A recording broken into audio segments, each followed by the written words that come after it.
All right, Chris, we're live. Good morning. Good morning, Dave. How are you? Good. How are you?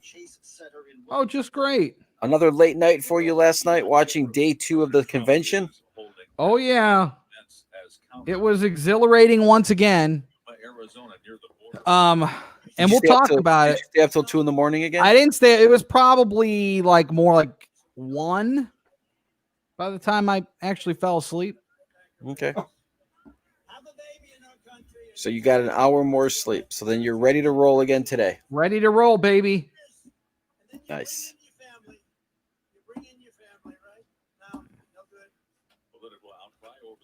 Good morning, Jim. Hi, Jim.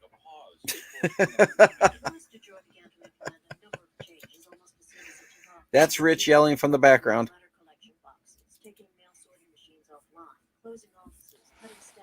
Hey, Jim. Good morning to you.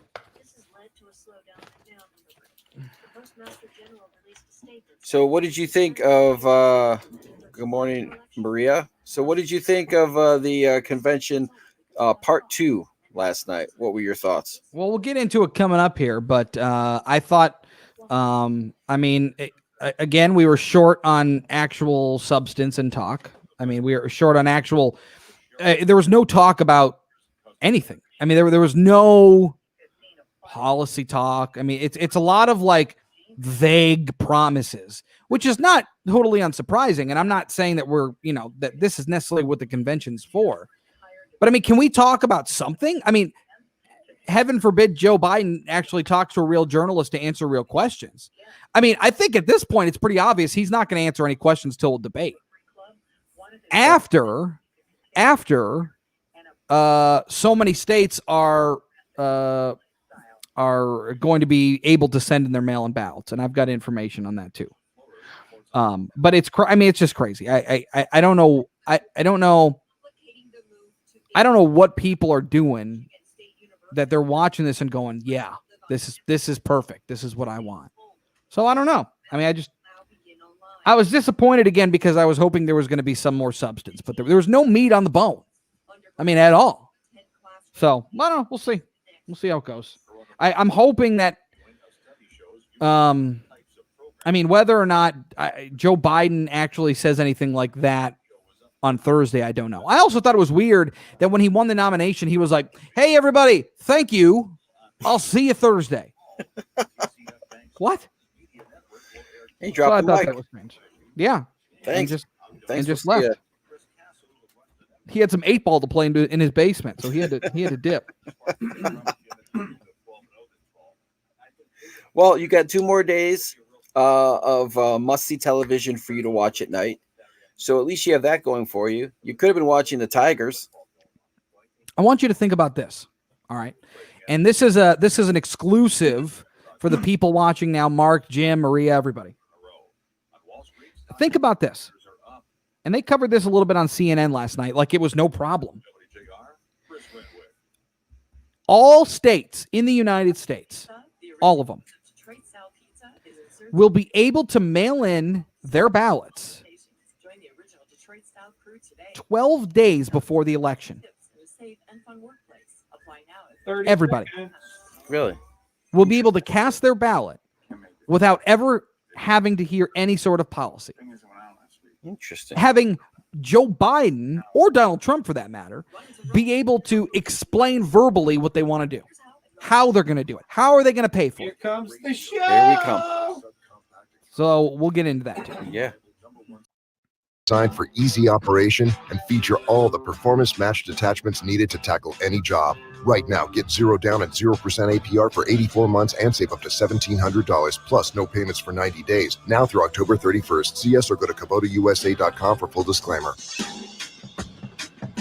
Visit Kubota.com for a dealer near you. The Frank Beckmann Show, News Talk 760 WJR. Now in for Frank, here's Chris Renwick. All right, day 2 in the books, and fatigue is setting in. Good morning to you. Yes, last night, once again, it was night 2 of the Democratic National Convention. And once again, I'm getting ready to let's hear something. Let's hear something. Let's hear some actual talk about policy, or, if you want Medicare for all, God bless, but let me know how you're doing it. How you paying for it? How are people going to go see their doctor? Can they keep their plan? Anything. I mean, anything. No. Now, last night, to be fair, was less about Donald Trump bad. There was that sprinkled in as well. But we saw the return of a character we haven't seen in quite some time. And I told Paul this just a couple minutes ago in Crosstalk. But we had been missing that character in DC. And maybe it's not a character, but we haven't seen him in a while. And that was Uncle Joe. Uncle Joe with the aviators and walking out of the plane with Obama and making jokes and rubbing shoulders. And we haven't seen that Joe Biden in quite some time, mainly because he's playing 8-ball in his basement. So that was interesting to see. Did you guys know that he and John McCain were friends? Okay. Cool. What does that have to do with anything right now? Oh, well, he can work across the aisle and work with anybody. Can he? Can he? Because Democrats have spent the last 3.5 years slamming Republicans for, I don't know, taking the side of the president, working along his vision, doing what they suspect is best for their constituents. I don't the relationship between Democrats and Republicans is incredibly fractured. So it was nice to see old Uncle Sweet Joe back out there. We haven't seen him in a while. So we were being reintroduced to Joe Biden in that way. Now, the actual convention, the virtual convention in day 2, started with this incredibly long, drawn out, full of air. I mean, again, nothing of value. Group of young Democrats that have been elected across the country, including here in Michigan. I believe it was Maury Manoogian who was there.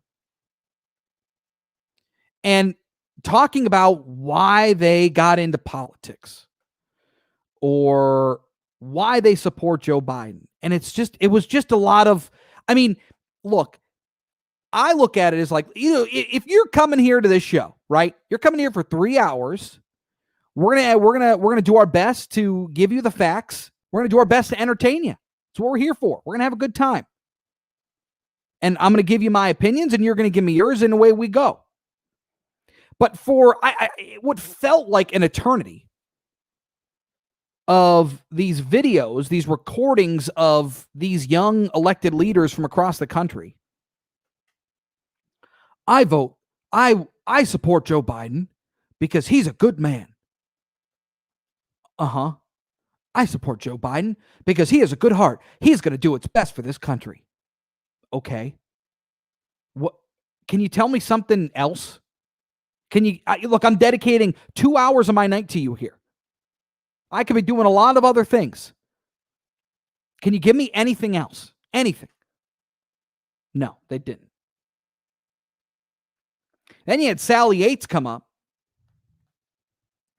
I was fired by Donald Trump because I didn't support his, quote, Muslim ban. Well, you were also fired because, I mean, you could make the argument that you're a registered Democrat and you were held over from the prior administration, and it's in his every right to fire you. Done and done. Donald Trump weaponizes the DOJ and fawns over Vladimir Putin. Okay. Trump treats the country like it's his family business and bankrupts our morality. Okay, lots of buzzwords. Good stuff. How does he do it? Then you got old Chucky Schumer coming up. Trump hid in a bunker during protests in Washington, D.C. Yeah, and you know who also would have been in a bunker in Washington, D.C. if there were protests outside the White House? Every president. Every single one. Every one.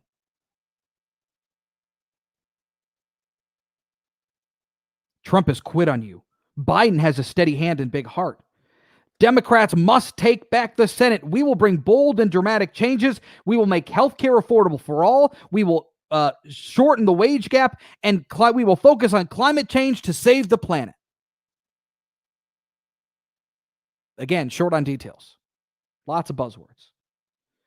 And we will help immigrants yearning to breathe free finally become citizens. Okay? How are we doing that? That should be the tagline for the show today. How are we doing that?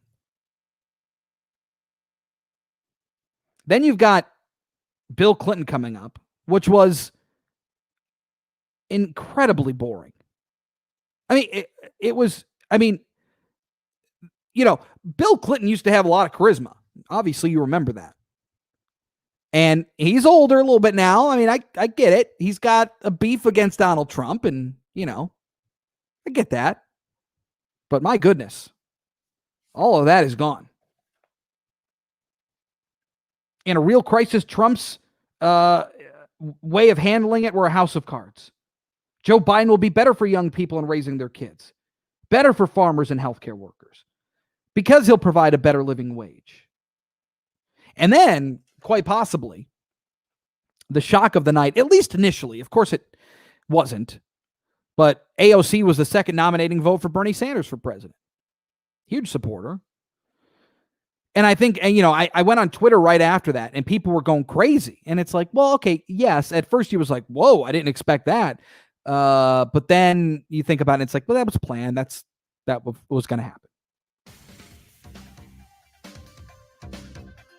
So look, I don't know what you thought about last night, but certainly 800-859-0957, 800-859-0WJR.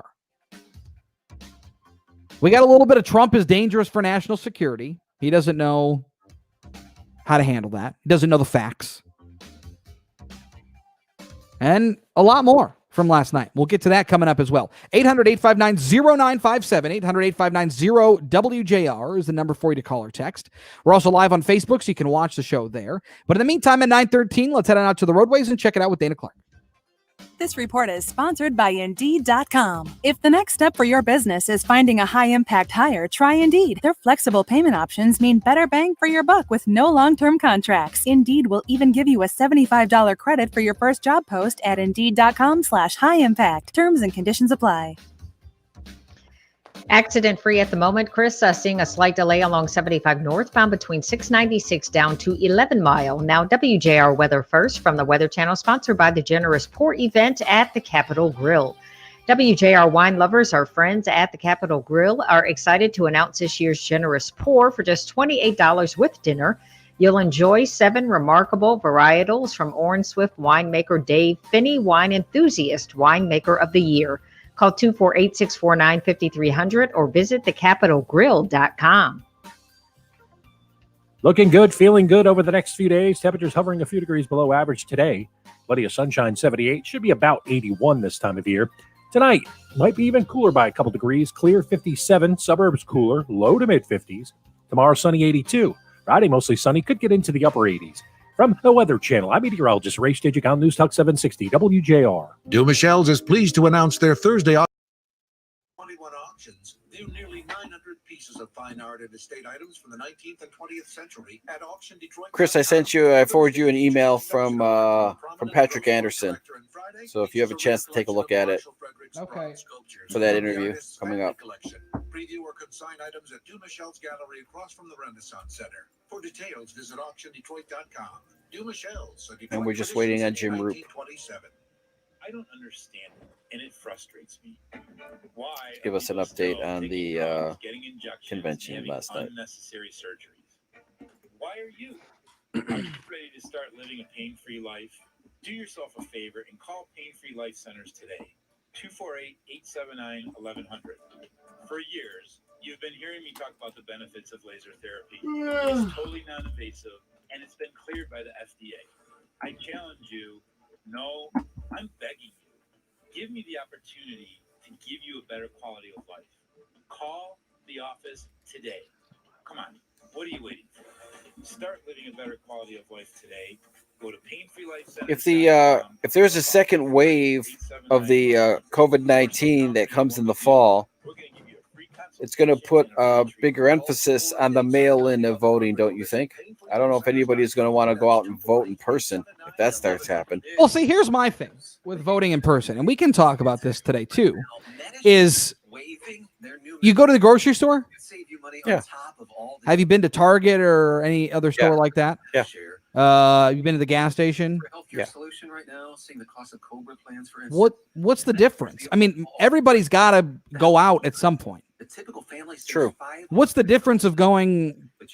But I guess it's into a little. But I guess is it essential to go vote? Is it essential to get gas? Is it essential to get food? Well, no, I suppose you can get around all of that. You know, like you can get your groceries delivered. You can go pick your groceries up, and you can. But I mean, chances are pretty much everybody's been out somewhere at this point. True. You just wear your mask, get in there, get out, and away you go. Yeah. So I don't understand. It should be fairly safe, I would assume. Yes, of course it will be. 844-91-BIBLE. 844-91-BIBLE.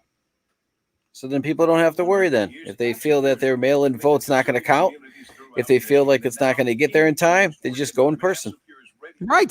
To me, the in-person thing is obvious. Just don't worry about it. Good morning, everybody. Mark, good morning to you. Jim, if people are allowed to protest, we can certainly vote in person. Agreed. President Trump is a thorn in their side because he's a politician and he exposes them. Ranging from individual bottles to 5-gallon jugs. And refreshment doesn't stop at water. Absolutely your go-to provider for a delicious assortment of coffee and coffee goods to power your workday. Whether it's by the pot or by the cup, they have the brand you love with the service you expect. Let AbsoPure make staying hydrated and fueled the easiest part of getting back to business. Visit AbsoPure. All right, your guest is there. Or call 1-800-4-AbsoPure to learn more about AbsoPure products and to sign up for safe, convenient, We're coming back. delivery service. Okay. WJR or call 800-4-AbsoPure. The Frank Beckmann Show, News Talk 760 WJR. Now in for Frank, here's Chris Renwick. You know, the other thing about what happened last night, the convention, it felt like there was even more like recorded content. And obviously there was a lot of that in night one, but there was a lot of recorded content, it seemed last night. And obviously that's something they're going to, I mean, look, when you cut down on the live stuff and you have less errors and you can try to keep things more timely. But it felt like there was more last night, and amongst the speakers, it felt like there were more recorded pieces. And so I'm hoping that changes also going forward. But to help me sort out some additional thoughts on night 2 of the DNC convention, Jim Roop, our Westwood One news correspondent, is covering it all and with us now here on the Frank Beckmann Show. Jim, good morning to you. Thank you very much. Good morning. So what'd you think last night? I actually thought last night was more boring than night 1. I thought it was still very short on actual substance. I don't think there was any meat on the bone in terms of what the actual plan is if in fact Joe Biden does win and is elected and headed to the White House. But I just felt like, again, we were kind of left wondering what the heck the plan is in this party. And I wonder if you kind of felt the same way. Well, I think that I've covered several conventions, and when the world comes back to us, we'll cover the same kind of conventions again. But I think that's sort of how conventions work. You don't get a whole lot of here's how we're going to do it. It's just here's what we want to do. That's just sort of the staple. It's just an infomercial. That's what conventions are, both Democrat and Republican. We'll hear the same thing next week from the Republicans, except Donald Trump will be able to say, this is what I have done over the past 3 or 4 years. So that's going to be the difference with the Republicans next week. What is interesting about last night, and it's the same thing we saw on Monday night, is trying to move the program forward without the energy and enthusiasm that naturally happens inside an arena. We talked about that on Monday in anticipation of what may happen. This is unprecedented. There's no formula for anybody to follow. So the Democrats are kind of like trying to figure this thing out. Yes, it is clunky, Are they making their case? I don't know. It runs all over the place, from criticizing Donald Trump to the emotional story of Joe Biden's life. So how are you supposed to process all of that and make a decision? That's the toughest part. And for the first time last night, I think you're right about the second night being a little boring, because the first night was a little intriguing. How was it going to work? What was going to be the production value? Were they going to be able to do this without major glitches and errors? When it was over, we were all impressed with the production value. It seemed pretty good. It seemed to work. Tonight, though, was the same as last night. So now you got a chance to, take a rest, maybe even take a nap during it. And for the first time, I really realized that there's no people here. I know I've reported it. We've talked about it. We've talked about the lack of revenue coming in, but maybe because I was sort of already in, I guess, the mix of what we had done the previous night, last night, but I was able to actually process the lack of people here and started to feel bad for the state of Wisconsin and the people of Milwaukee. So maybe that's going to happen again tonight, where the third night of the same thing is going to turn people off. Unless Kamala Harris can do something with her speech. Hopefully it'll be live. It'll be a mistake if it's not, because otherwise the momentum feels like it's fading a little bit. Well, I completely agree with you. She should be live, and Joe Biden should also be live. And if he's not live, obviously he needs. We know. Kamala Harris is a pretty good public speaker. She doesn't have quite the emotional pull that maybe like Michelle Obama does, right? And I don't think we'll see that kind of speech. But certainly she's a good public speaker. She's been in politics for a long time, so I don't have much of a worry about her. Joe Biden, we've seen kind of some holes in the armor, if you will, and to have him be recorded, I think would be a mistake. We also heard from two former presidents last night, Jimmy Carter and Bill Clinton. We didn't see Jimmy Carter at all. It was just some B-roll in front of his voice. And then with Bill Clinton, I think it wasn't necessarily a surprise what he had to say. Again, I thought he fell flat delivering his message again. Well, here's the thing. It falls flat because, okay, we get it. We get it now. We get that you guys don't like this guy. Right. So don't preach to the choir. You don't need to tell me that you don't like him anymore, or that you don't think he's a good guy. Just tell me why your guy is better. Right. Don't spend any time on the trash talk. I don't want to hear that from the Republicans either. I don't care about what the Republicans think about the Democrats. We get that they don't like them. We get that they don't like Joe Biden. They want to keep Donald Trump. Well, then tell me why. I think if the Democrats do that and stay away from not Donald Trump, tell me why Joe Biden. Really, really tell me why. Don't tell me that he's a great guy. Right. He's got a steady hand and a big heart. Yeah. Heard that a couple times last night. I love that too. That's great. But so do a lot of people I know. Right. Trump has a bigger heart than he does. I really want to know, what is the plan? Now's the day to say, okay, folks, this is what we're going to do, and this is how we're going to do it. And I think the Republicans should do the same thing.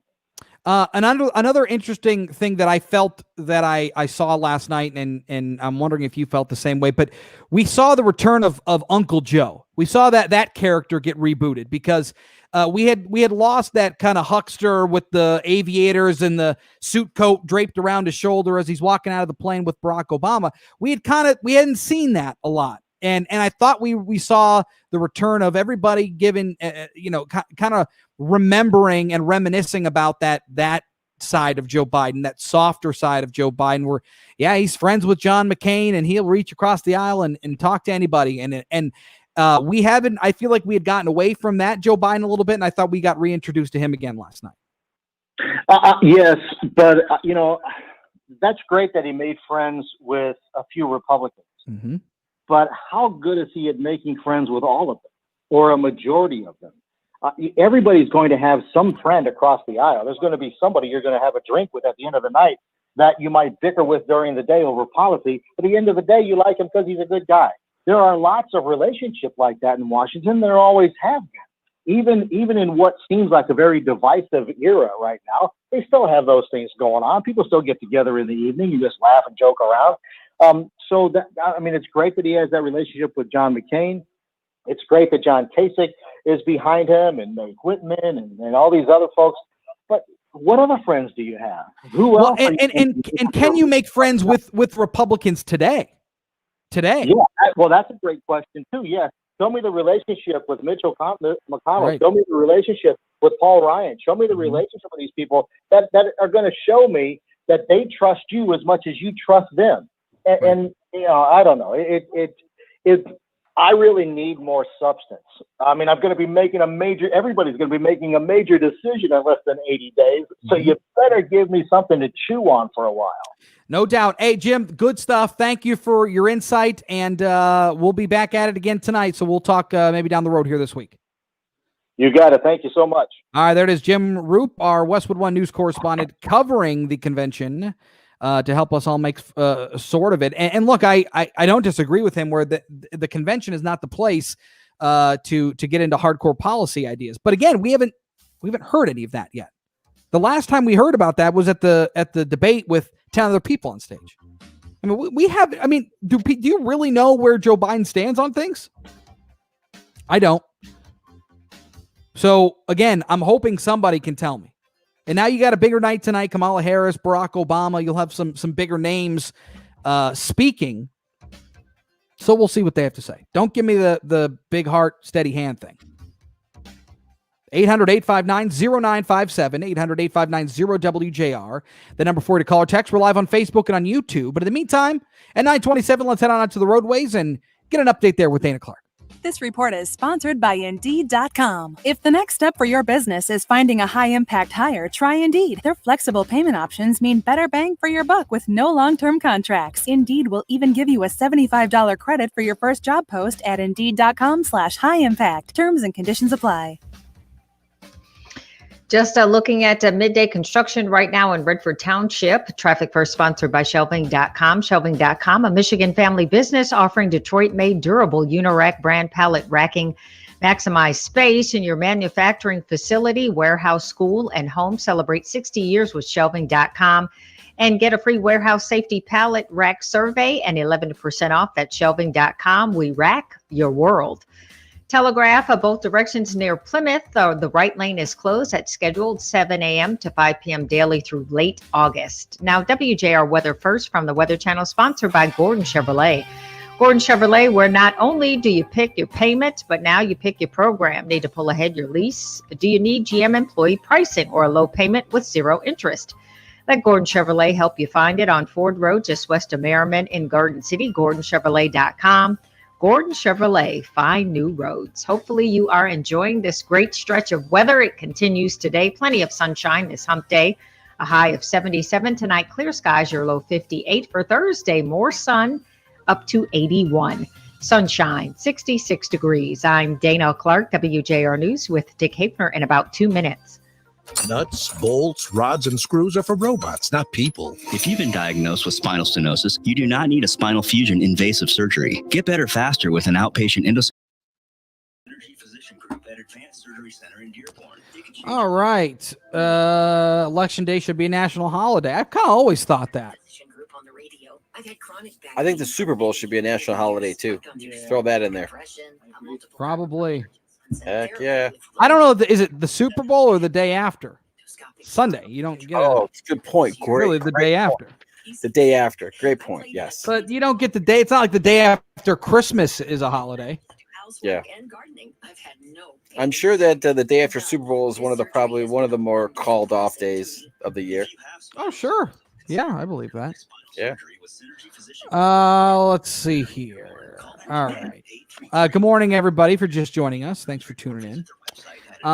And look, we're just rapping about the convention last night. What you thought? And we'll get to some of your thoughts coming up. But look, Jim's right, and it's not like you're going to get in a hardcore policy discussion during the convention. It's a time to get everybody whipped up and ready to go and name your candidate. But for me, at least, I feel like I'm missing something. I mean, like, you know, again, you may not like Donald Trump. And by the way, Donald Trump is not off the hook on all of this. I want to bring something up today and see what people think. And I don't know that you all are going to be very excited about it. but I feel like Donald Trump kind of overstepped a little bit recently, and he got called out, which was good, but he kind of overstepped, and we'll talk about that later too. But at the end of the day, I feel like I have a void in information. I feel like I'm missing something. Like, does Joe Biden really support Medicare for all? Does he really? I don't know. He wants to increase the minimum wage to $15 an hour. Okay, how are we doing that? You want to expand the Affordable Care Act. Okay, how are we doing that? What does that mean? What does it look like? How much is it going to cost me? How much is it going to cost you? Don't know. What's his plan for immigration? What's his plan? What's his foreign policy? What's his domestic policy plan? We have no idea. No idea. All he says is that I can talk to world leaders. Okay. What are you going to do to world leaders? We don't have any of that information. So for me, I feel a void. And we'll talk about this more coming up on the show here in a couple minutes. But that's where I want some information. I want some meat on the bone. We're not. Do you think if there was no coronavirus and they were able to meet in person and hold the convention as it would normally be held, that you would have got some of those topics you were looking for? No, but it also would have only been one night. Yeah. I mean, you're making the American people watch this for 4 nights. And I think a lot of people are like me, where they go, okay, I'm going to tune in because I want to see something, because heaven forbid we haven't heard Joe talk to anybody aside from Cardi B, which was great. So for me, again, where am I supposed to get that information? Where are you supposed to get that information? And by the way, don't sell me like, I want to go to his website and find out. No, I want him to explain it. I want him to talk about it. So I don't know. I don't know that we're going to get any of that before even the first debate. So you think it's just going to be more pomp and circumstance for the next 2 days, just to finish out the convention and getting people riled up virtually? Yeah, you get everybody whipped up. You get everybody excited to go out there and stump for you and go out and volunteer for you and pass out signs and that you get the whole base whipped up. That's what this is for. But unfortunately, again, I don't know that we're going to get anything of substance. But we'll see. I don't know. Doesn't matter what Biden plans, his far left friends will be taking the control over the party. Well, that's maybe true, but I mean, unfortunately now he's the one that's running the show. He's the guy. So let's hear about it. I'm sure the RNC inviting the gun couple from St. Louis, the high school kid from Kentucky, and those 2 women that have been at his rallies will be better than this week. Well, I'll tell you what, the kid from Kentucky got railroaded, and now he's suing everybody under the sun and making a lot of money because he was misrepresented. The St. Louis folks, I mean, I don't understand what the issue is. Because we're all for getting back to the innovative care we're known for, and all for. I mean, I don't know. Jim, rumor has it the Democrats are pushing hard for mail-in voting, knowing that it will take months to count millions. And if a winner is not declared by January 20th, then per the Constitution, the Speaker of the House, Nancy Pelosi, would become president. 30 seconds. Oh boy, I don't think that would be the case. I don't think it would take that long. Okay, we're coming back. Okay. All for safety. Sure, the roads are less busy right now, but that doesn't mean you can take your eyes off the road. Memorial Day through Labor Day are called the 100 deadliest days. Why? Because more auto accidents happen during that time. Bridgestone, Cumulus Media Detroit, and the Kiefer Foundation want to reverse this alarming trend. As we're all spending more time at home, we should recognize what's most important: the people around us. Put your phone down while driving and stay alert. This message was generously provided by Bridgestone. Your safety, our passion. The Frank Beckmann Show, News Talk 760 WJR. Now in for Frank, here's Chris Renwick. You know, the other thing of all this, of course, is the fact that mail-in voting is going to start pretty quick. I mean, well before even the first debate. And I thought CNN, I didn't like the way CNN covered this topic yesterday. Like, they were like, it's no big deal. Like, who cares?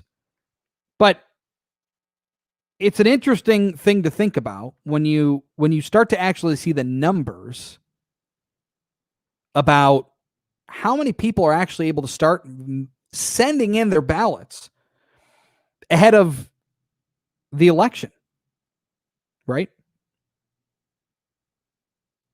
So 30 states can vote before the first presidential debate on September 29th. 30 states in this country will be able to send in their ballots with their votes 35 days before the election and before the first presidential debate. At least 42 states will be able to vote before the vice presidential debate on October 7th, 27 days before the election. At least 48 states can vote before the second presidential debate on October 15th, 19 days before the election.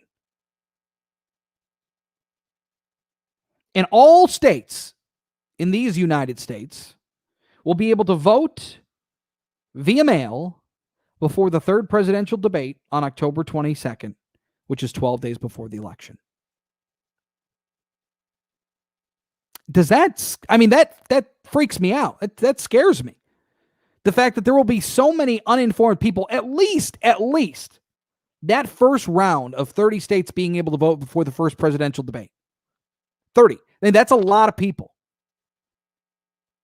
I don't think that's fair to the American people, and I don't think it's right for the Biden campaign and Joe Biden to not answer questions. What are we hiding from? Now, are you telling me you're just going to let Donald Trump dig his grave? He's got to dig the hole and now he's got to lie in it? Is that the thought? Or do you not want Joe Biden out in the public? Do you not want him in front of a camera talking to a journalist? I don't know. But that's there for you too. 800-859-0957. 800-859-0WJR. Let's go to Ann Arbor and Daryl. Good morning, Daryl. Howdy. Hey. This is Chris. Yeah. Daryl. That they're shutting down the government purely for our safety. I know a lot of people have died, but I think it is purely political. And at what cost are we going to sacrifice millions and billions of people's lives? And what happens when unemployment runs out to these millions and millions of people who lost their jobs permanently? And it's purely political. And it's to get at Trump, and it shows you how far the Democrats will go. They'll sacrifice millions of people's livelihoods for pure political power. Well, look, I hope that's not right. That's not right. Okay. I do. That's all I can. I can just hope that that's not right. Am I confident? Not so much. But it's really a crime what they're doing. Well, if in fact what you believe is true, then yeah, that to me is inexcusable. I mean, these people permanently lost their jobs. They have to feed their families. Unemployment's running out for a lot of them in a month. And what are they going to do then? Well, and how about this, Daryl? I bring this to you from, I believe this story was from today. So Governor Whitmer has applied for the president's extra jobless aid, right? The unemployment basically benefits. It was going to be an extra $300, but states could buy in an extra $100. So the total for people, instead of $600 a week extra in unemployment, they'd get $400. So the Whitmer administration, 30 million people for ever-ending benefits. Well, no, but I want, but back to work. Listen, so here's Whitmer's deal. Her administration applied yesterday for additional federal unemployment payment of $300 per person, but rejected the Trump administration's option to offer an additional $100 per person in a state match. So right now, for example, the highest a person can get in Michigan per week on unemployment is $362. The Trump plan would have allowed the state of Michigan to add on another $100 to that. So it would be $462, plus you'd get the extra $300 from the federal government. And she declined that extra $100. At what cost are we willing to lose our jobs, lose our homes, lose our cars, not support our family, all for the lie of safety? That's a good question. That is probably the question, isn't it, Daryl? Yes. Yeah. Okay, that's all I have to say. All right, Dale, thank you for the call. Appreciate it. 800-859-0957. Let's go to Leah in Grosse Pointe Farms. Good morning to you. Good morning. As far as unemployment goes, I have a friend who runs his own company, and he's about ready to close down because he can't get workers because they're making more from unemployment than not working. And there are help wanted signs all over the place if anybody's even looking. So I don't want to hear about unemployment. However, what you said about Uncle Joe being reintroduced, the interesting thing is about dementia is that every day you're reintroduced to somebody. Well, I don't think that's what this is. I think this was the DNC's effort to show you that Joe Biden is a good guy. He's a friendly guy. He'll reach across the aisle and work with anybody as long as he doesn't jeopardize his morals and what he believes in, but he'll work with anybody. Uncle Joe's a friendly guy, steady guy, big heart, steady hand. That's why we should vote for Joe. That's what I mean when I talk about reintroducing Uncle Joe to the public, because we hadn't seen Uncle Joe for a while. So Uncle Joe's back now. Arlie, thank you for the call. Appreciate it. 800-859-0957. 800-859-0WJR, the number for you to call or text. We're live on Facebook and on YouTube if you want to participate with the show that way today. But at 9:42, off to the roadways we go to get an update with our Dana Clark. Looking at construction, Chris, along Telegraph, both directions near Plymouth. This is in Redford. The right lane is closed 7 a.m. to 5 p.m. through late August. And then those right two lanes are scheduled to close 9 a.m. to 3 p.m. daily. Now, WJR Weather First from the Weather Channel, sponsored by the Mechanical Contractors Association of Detroit. When your commercial, industrial, public, or residential project calls for plumbers, pipe fitters, or HVAC service technicians, the Mechanical Contractors Association of Detroit connects you with the very best, highly skilled and trained union contractors. To get started on your next project, visit mcadetroit.org. We'll continue with the good stuff as high pressure's in, sun shines out, not going anywhere over the next few days. No rain in the forecast. 78 and sunny today. Tonight, 57 and clear. Suburbs low to mid-50s. Thursday, sunny 82. Friday, mostly sunny, highs in the upper 80s. From the Weather Channel, I'm meteorologist Ray Stagik on News Talk 760 WJR. Nuts, bolts, rods, and screws are for robots, not people. If you've been diagnosed with spinal stenosis, you do not need spinal fusion invasive. Faster with outpatient endoscopic spinal surgery with Synergy Physician Group at Advanced Surgery Center of Michigan in Dearborn. It could change your life. My name is Ernest Bentley. I'm 60 years old, and I've been a landscape contractor my whole life. I heard Dr. McMillan on the radio. All right. Let's see here. He called me and told me he could repair my back. Jerry, good morning to you. Patrick, the right is very confusing. Are we upset that people are not accepting jobs because unemployment bonuses, or are we upset that there are permanent job losses and people aren't working? Those first two calls said it all. You can't be mad at people who are laid off. There are so many help wanted signs. Yes, but the answer to that is people are staying on unemployment because they were making more money as opposed to going back to work, like going back to their job. That's the issue. But not everybody is doing that. There are some jobs that aren't going to be available, and there are some jobs that are going to be gone. No, of course not. But like, I know people who said, look, I'm not ready to go back out into the world. I'm not ready to go back out into the workplace yet for a variety of reasons. Right. And that's fine too. And And so they say, well, I'm not ready to go. So why do I have to go back to work? And it's like, well, but see, that's your decision. If you can go back to work and you don't, should you keep getting unemployment? Well, apparently, if that's all I'm saying. Apparently, if the employer asks you to come back to work and you don't, did not, you lose unemployment. Then they were supposed to call unemployment. You were supposed to lose it. But what if you were? But what if you didn't want to go back because you were scared of the coronavirus? How? Well, and that's well, sure. So the employer's gonna call you. The employer's gonna say, "Oh, you're not coming back because of that." They're gonna call and cancel your unemployment. That's not fair. But again, everybody's starting to get back out into work. I mean, everybody's starting to work again. Everybody's starting to go back out there. Right, but it's not like the coronavirus is gone. So how can you tell somebody who feels not safe that they can't that they have to go back to work and they don't want to go back to work and then they lose unemployment because of that. Sure. So, and that's a very valid point. But my thing is if you're being called back to work and you decline for whatever reason, should you keep your unemployment?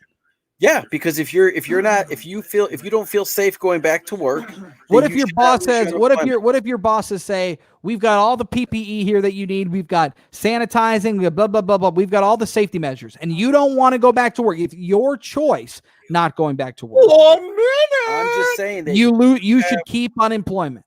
Yes, you should keep unemployment. Yes, if you don't feel safe going back to work, no matter if they have all of the precautions in place, then you should have the right to keep your unemployment because the pandemic is still around.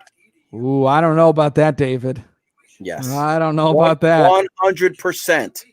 Now, the problem you have is that you have the other people that just are collecting more money, and so you've got there's the balance there. That's the problem.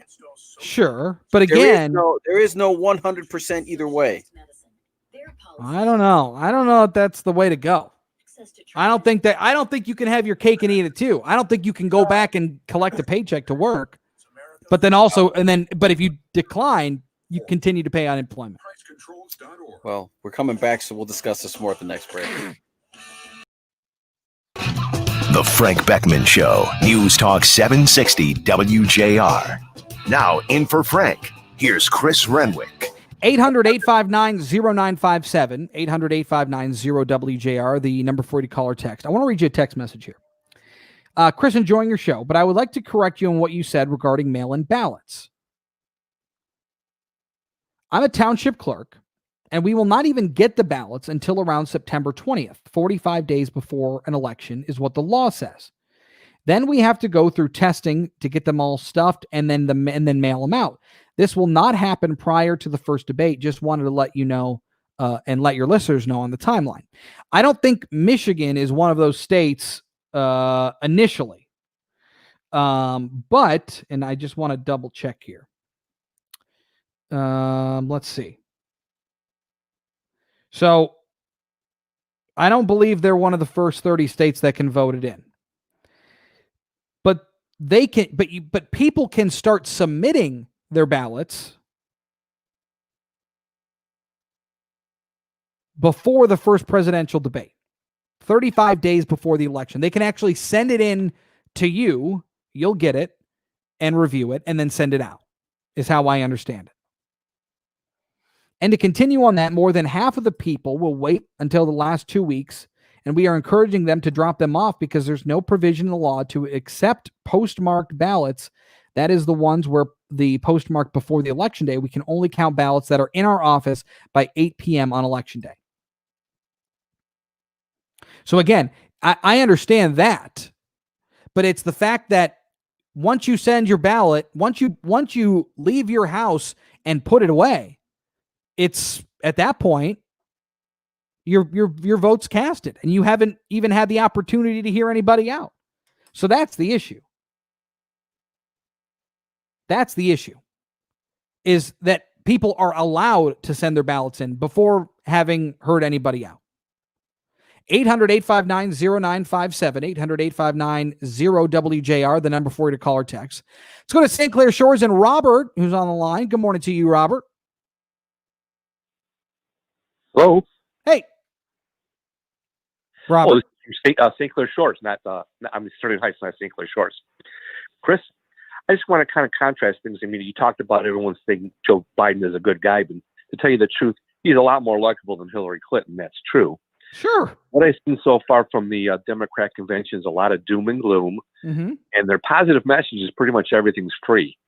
Now, Sure. what do you think that Republicans have to do to contrast themselves? Do they have to put a rosy picture on things and say, hey, this is what's going to happen. This is what we've done. This is what's going to be positive.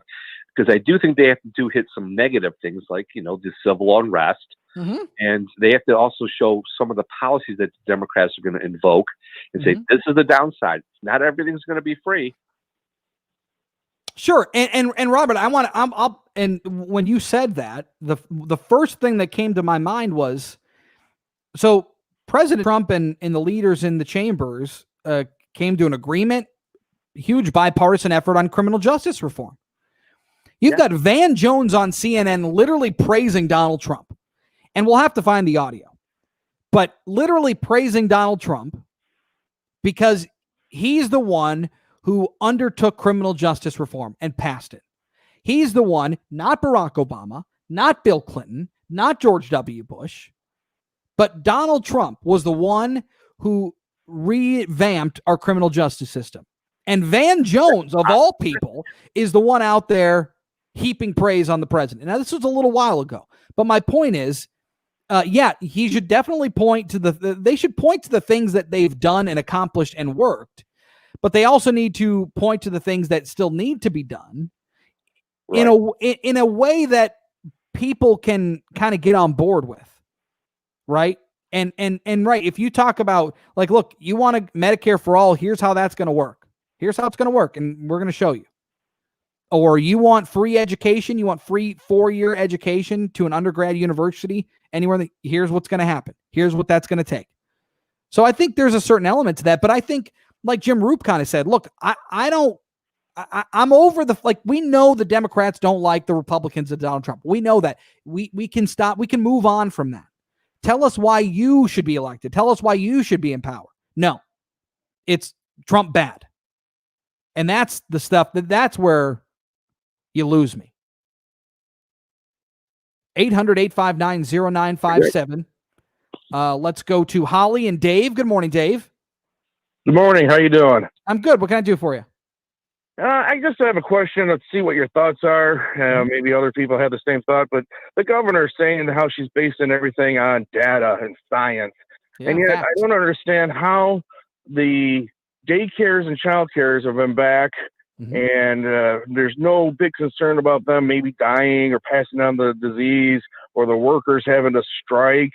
And yet the schools, the toddlers put things in their mouths, and they don't have the same type of hygiene as adults on that, washing their hands. They're constantly touching their nose and that. But yet the high school kids and college kids supposedly have those skills by now. Supposedly. And yet we're so not wanting them to go back to school because they might die. And, I just don't understand the logic. Can you help me out with this?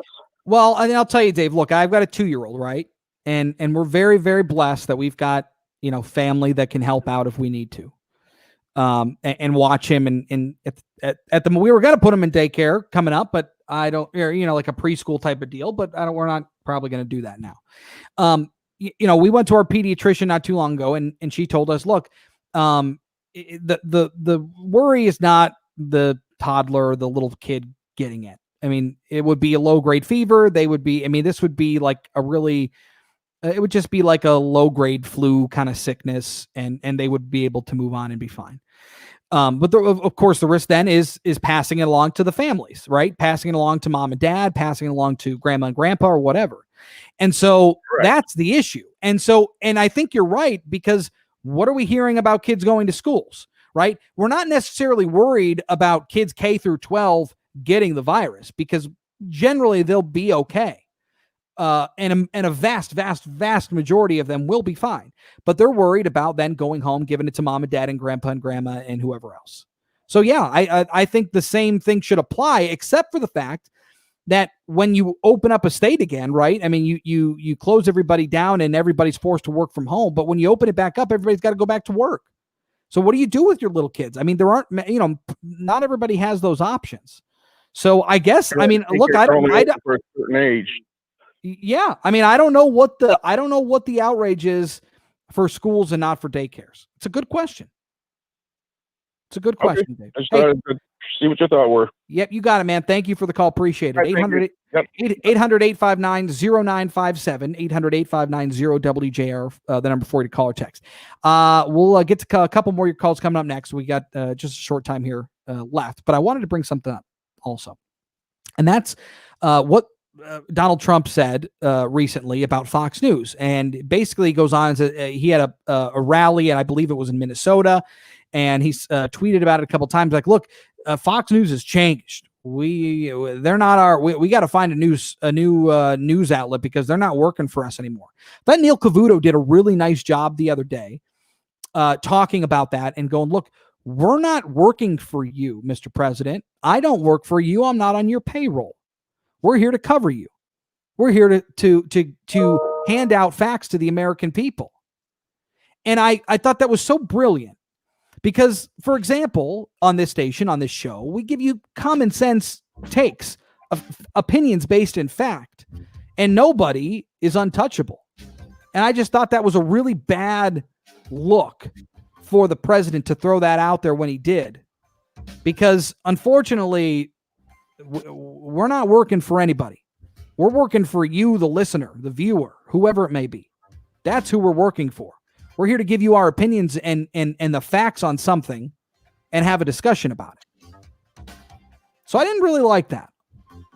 But we can get your thoughts on that too. 800-859-0957. 800-859-0WJR, the number for you to call or text at 9:57 off to the roadways with Dana Clark. Now seeing an accident, Chris, along 696 westbound, west of Woodward. Accident has the right lane blocked. That just reported. Now WJR weather first from the Weather Channel. Expecting another pleasant, beautiful day outside today. Plenty of sunshine. A high of 77 degrees. Tonight, clear skies, your low 58. We hit the 80s on Thursday under sunny skies, a high of 81. And then we could crack the 90s this weekend. A high of 87 with sunshine on Friday. 89 on Saturday and 86 on Sunday. Sunshine, 66 degrees. I'm Dana Clark, WJR News with Dick Hafner in about 3 minutes. 8 conservative judges confirmed today. That's awesome. I never get sick of winning. I'm with you, though I am worried about this favored nation idea. The one where our country installs socialist price controls? Directly from countries with socialized medicine. Their policies will mean fewer new cures, less access to Chris, you're right on top of the current issue with good commentary. Thank you. That's very nice, Gerald. That's kind. Patrick, if you aren't applying for your job, you need to entice them. Well, you'll have to expand on that, Patrick. Barbara, my son has been working for his employer the past 15 years, and they haven't opened yet, but will. So he's not going to apply for other jobs, which jeopardizes his current employment situation. Yeah, no, I totally understand that. But my thing is if your son's employer of 15 years calls him and says, whatever, Steve, you want to come back? We got to get you back into work. We're reopening. Everybody's coming back. We've got face masks and sanitizers and we're socially distancing and blah, blah, blah. But you got to come back in. And your son, Steve, says, no, I don't feel comfortable coming back in yet. I'm not coming back in. Should he still collect unemployment? Hey, and I'm not sure. I don't think he should. Hey, you know how you solve the problem if you're an employer and your employees aren't coming back to work because they're taking advantage of unemployment? Oh, you pay them more. Then they'll come back to work. Oh yeah, in the middle of a time when everybody's been hemorrhaging money. Well, then what? Well, then why are you? Well, then why, if they're afraid to come back because of the pandemic, which is causing everybody to hemorrhage money, are you going to call unemployment and cancel unemployment on them? But see, here's the thing. And actually, what the rule is it's supposed to be if your employer calls you back to work and you decline, you do lose unemployment. Right, but this is a special time. This is not normal unemployment, though. But the point remains the same. You have a job going back. You're essentially quitting your job. But you're not. If you're afraid to go because of the COVID, it's a unique circumstance. I understand. But my point is, if your job called, Dave, you're coming back to work, yay, and you say, no, I don't feel like coming back to work, I'm going to collect unemployment. They're going to go, what? Because your employer is the one who pays into unemployment. But they don't pay the bonus. They don't pay the bonus. No, they don't. They do not pay the bonus. But my point is, should you feel that you should continue to receive unemployment if you turn down your return to work because you feel scared to go back because of the virus? Yes, you should be able to collect the unemployment. Could you take less? Would you take less? Why would you take less? Why? You're entitled to it. Why would you take less? But you also have a job to go back to. But you're scared you're going to go. You're scared you're going to get sick. I don't know. I don't know. That to me, that's having your cake and eating it too. Why though? Why is it having your cake and eating it too? Because you're being given your job. You're getting brought back to work to do a job to make money. You're not doing it for free. You'll be making money there. Right. But okay, first of all, and then what happens, by the way, then if you decline, you don't have a job anymore. Now you're on unemployment and you have to find a new job, and then you won't be able to find a new job because nobody's hiring. Or you could according to everybody, there's a lot of help wanted signs. There are right now. But what are and this is something we can talk to Patrick Anderson about, is when will we see kind of the bottom fall out? Because I think we will see the bottom fall out. It's not really a time to thumb your nose at a gig. But is it my fault that the government decided to go with $600? No. Okay. No. Of course not. Then why would I take less? Why would I take less if I'm not going to go back because I'm scared that I'm going to get sick? But it's your choice at that point. True. So if you are choosing not to go back to work, that is your choice, and I don't believe you should be able to collect unemployment at that point. So if you get called back to work, you're forcing them to go back to work, even if they're scared that they're going to get sick. Otherwise, you're taking their unemployment away from them, which could leave them homeless, which could feed their family. Look at when they brought back the line workers, right? They knew that it probably. I mean, look, you got a lot of people in a big space, and the concern was people getting sick. But they called you back to work. You got to go back to work. But you also have the right to say, I'm scared to go back to work. This is a unique time. But then you probably will forfeit your position. Wow.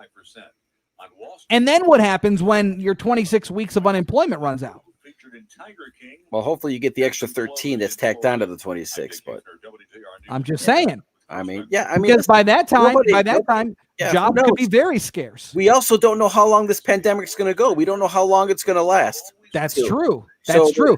And it could go back, and it could get really bad again, and then we'd all have to roll back and whatever. Then if you're at home or your business closes down again, you hop back on unemployment. Right, and then you sit there and you wait for multiple weeks while they get their computers up and running again. I'm just saying though, that's the game that people are playing, and I don't think that's right. Oh, well, I think that some people aren't playing the game. Some people may be playing the game, but not everybody. So it's hard to make a blanket statement that says, okay, you don't come back, everybody loses you lose your unemployment. No, you lose your job. I guess you'd be able to stay on unemployment. Oh no, you shouldn't be. You can't stay on unemployment. I mean, it's very technically. It's very interesting because it's different. It's a unique situation. It's not like the old days of unemployment where you got to go look for jobs and report to them and go to talk to Michigan Works and the whole thing. Sure, it's not like that anymore. So it's different. I don't know. Hold on a second. Then you actually have two problems. One, your pain, and two, your bad disc. Drugs, therapies, epidurals, and new pain lasers are designed to only treat your pain, but they're not designed to treat your disc problem. And this is crucial because your bad disc is what's causing your pain.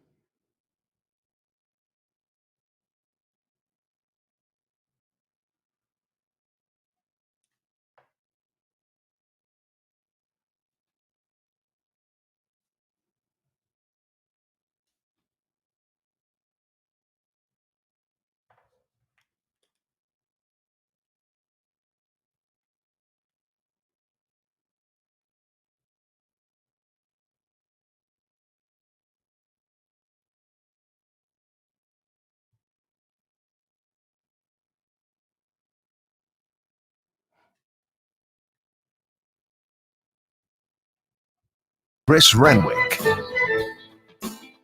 800-859-0957, 800-859-0WJR, the number for you to call or text. And we're talking about a lot of things. Obviously, the convention last night and what your thoughts are, and just kind of where you're at on that. I mean, I thought we got reintroduced to Uncle Joe again. We got reintroduced to Uncle Joe and the Aviators. Come on, man. Give me something, Joe. No substance. But Uncle Joe is friends with John McCain. Joe knows how to reach across the aisle. He's got a big heart and a steady hand. Perfect. I know a lot of people like that. What does that have to do with anything? 800-859-0957, 800-859-0WJR, the number for you to call or text. All right. Obviously, the other big topic is the fact that Governor Whitmer has finally applied for Donald Trump's extra jobless aid of $300, but declined to throw in that extra $100 from the state to move the unemployment from 362 up to 462. And to help us sort it all out, Patrick Anderson, principal and CEO of the Anderson Economic Group, here with us now this morning on the Frank Beckmann Show. Patrick, good morning to you. Good morning. So tell me your thoughts about this. The governor said that due to the coronavirus pandemic and what that's done to our state, Michigan will not be adding that extra $100 supplemental payment because of the pandemic. What are your thoughts about that? What's the ramifications on that? The ramifications are pretty significant, and it's not certain that we're going to get the $300, and it's particularly uncertain for all the self-employed workers, many of whom were totally put out of business by orders from this governor, by restrictions, by cancellations, etc. The federal government program, the Pandemic Unemployment Assistance, is explicitly designed to help self-employed workers, musicians, entrepreneurs, people that are doing design work, people especially that had small businesses that they started themselves. They're generally not covered by traditional unemployment that's paid for out of a tax on wages. Well, that if you don't kick in the $100 state contribution, it's not clear that $400 would be available to self-employed workers. And there's even some doubt about the rest of the workers, since the memorandum is explicit that you need to put in $100 in order to qualify for the $300 federal dollars. What is our forecast in terms of what you're seeing, what's going on in the state? Obviously, people are I think are starting to get back to work more and more. But what have you kind of been seeing? What's your outlook? Anderson Economic Group said in March that we would have depression level unemployment. And that's what we have still in many areas of the state. And of course, that's what you get when people are afraid to go places. Plus, you have executive orders that essentially criminalize opening your business. And you have a lot of people, gym owners, restaurant owners, people basically in any county north of Clare, that are really upset about this because cases generally are very low and they're being prevented from operating. So of course you have huge unemployment. A big question is what happens now. The $600 a week supplement, that was a federal government supplement on top of traditional state unemployment, has expired. That was a disincentive for a lot of workers to go back to work.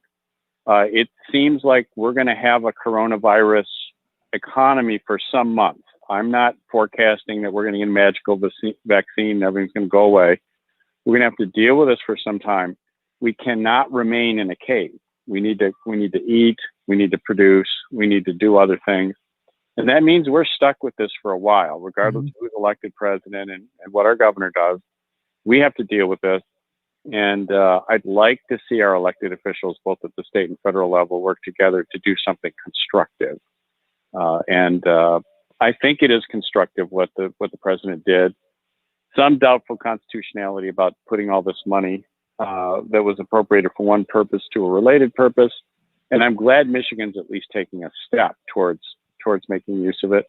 I hope that Michigan takes the additional step to make sure our unemployed workers get that, and that they don't forget about the self-employed workers. I think the state of Michigan has been in pretty good shape in terms of entering the pandemic here and the outbreak.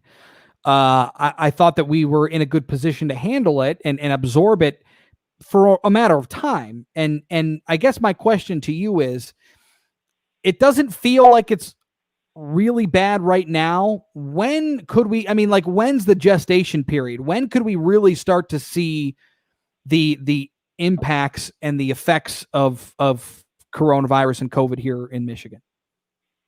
Well, Michigan had an early epidemic. If you look at the memo that we did that was hand delivered to the governor's office on April 12th, we said that Michigan's peak was in the first week in April.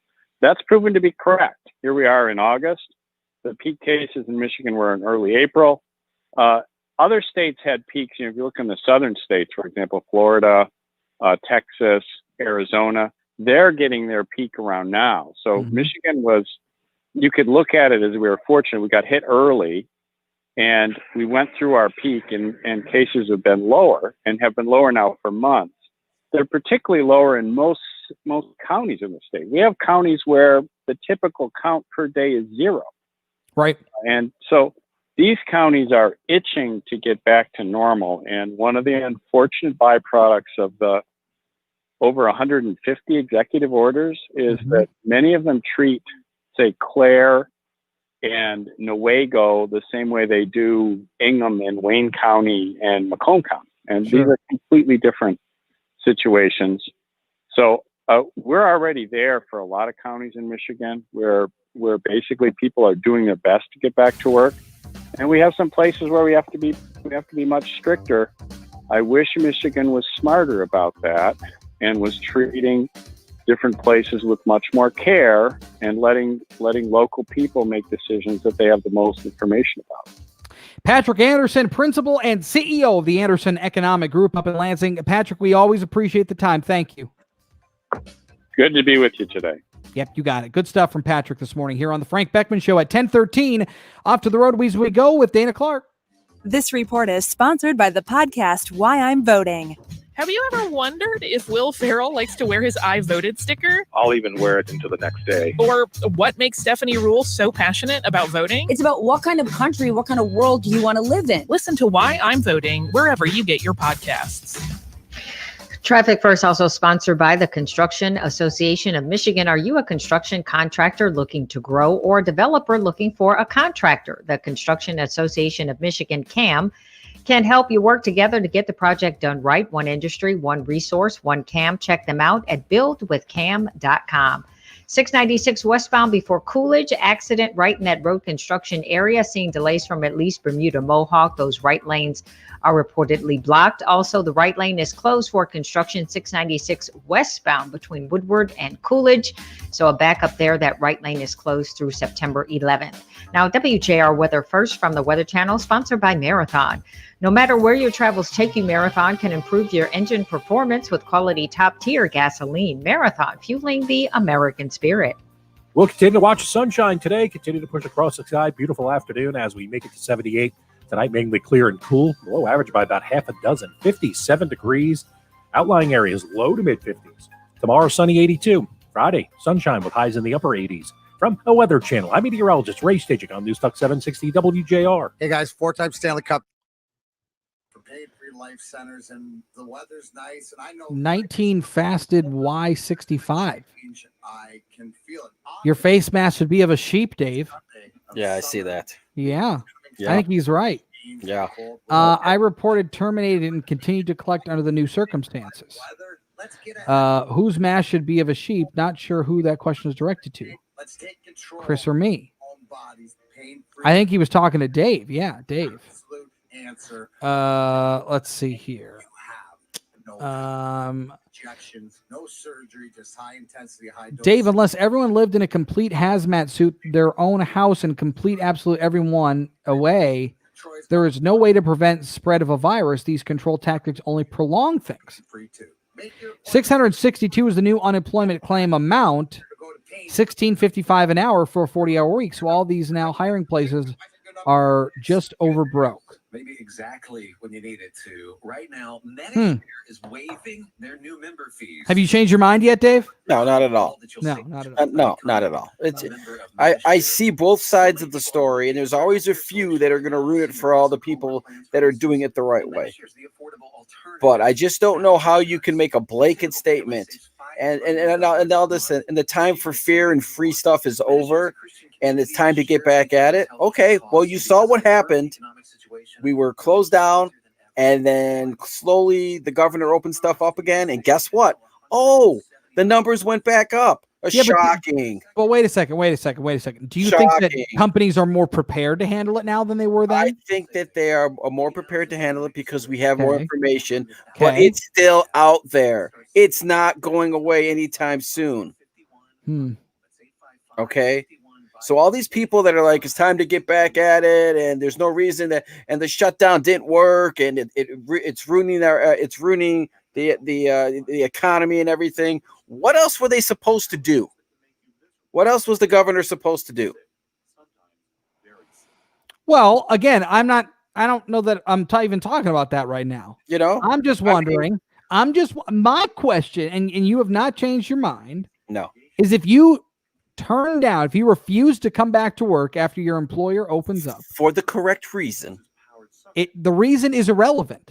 Well, I think that's wrong to make it a blanket statement like that. Well, it's not a blanket statement. How can you tell somebody if they fear coming back? Because it's their job. 30 seconds. It's their job to come back to work. This is a unique Clay says my savings account got a nice injection. I'm sure it did. We're coming back. With Navage, Navage.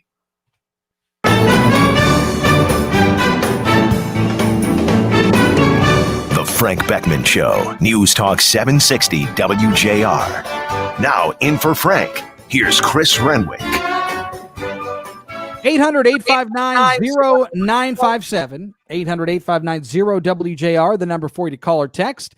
We're also live on Facebook and on YouTube, so you can actually watch the show there. Talking about a lot today, obviously, with what's going on at the convention over the last couple of days and what we can expect over the next couple nights. Obviously, you're starting to get into the bigger speakers tonight. Obviously, Kamala Harris, Barack Obama, and then on Thursday you've got cool Uncle Joe Biden will be speaking. And the conversation we had with Jim Roop just a little bit ago, I think was right, because I think it would be an absolute out and out. I don't even know that mistake is the word, but it would be terrible if Joe Biden's speech is recorded, and Kamala Harris's speech for that point. But I'm less worried about Kamala Harris's speech. I want to hear Joe Biden speak live. I want to hear what he has to say live. And unfortunately, I'm not entirely sure that I don't have faith that that's going to be the case. Let's go to Celine and Dan. Good morning, Dan. I have a comment on the suggestion for the collection and processing of mailed-in ballots. Okay. I live in the city of Saline. Okay. And any mail received by the post office in Saline is sent to Detroit for processing. Mm-hmm. So a mailed-in ballot may not be received by the clerk in time for the election. Mm-hmm.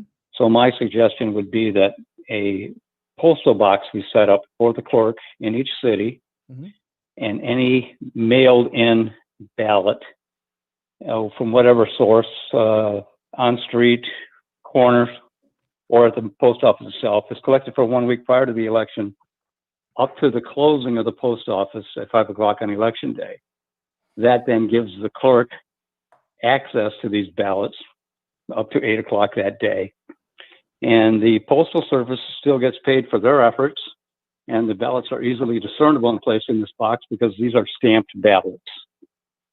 And Dan, are you planning to mail in your vote? No, I've already returned mine. In the city collection box. Even actually at City Hall. But Oh, I'm so just saying some people are going to mail them the last day. And Oh, they're sure, going to yeah. Detroit, and Yeah. then sent back to Saline and arrive 1 week after the election and not be counted. So you've already My voted. suggestion is, I've already voted. No.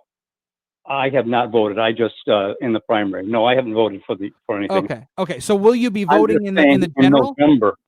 I'm just talking about November. Sure. There's going to be a surge. Yeah. Do you So, plan to vote by you- mail in November?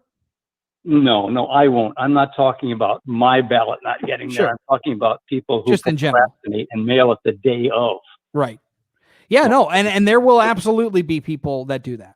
Yes. And it sounds like their votes will not be counted because it has to be mail in it the day the of. That's right.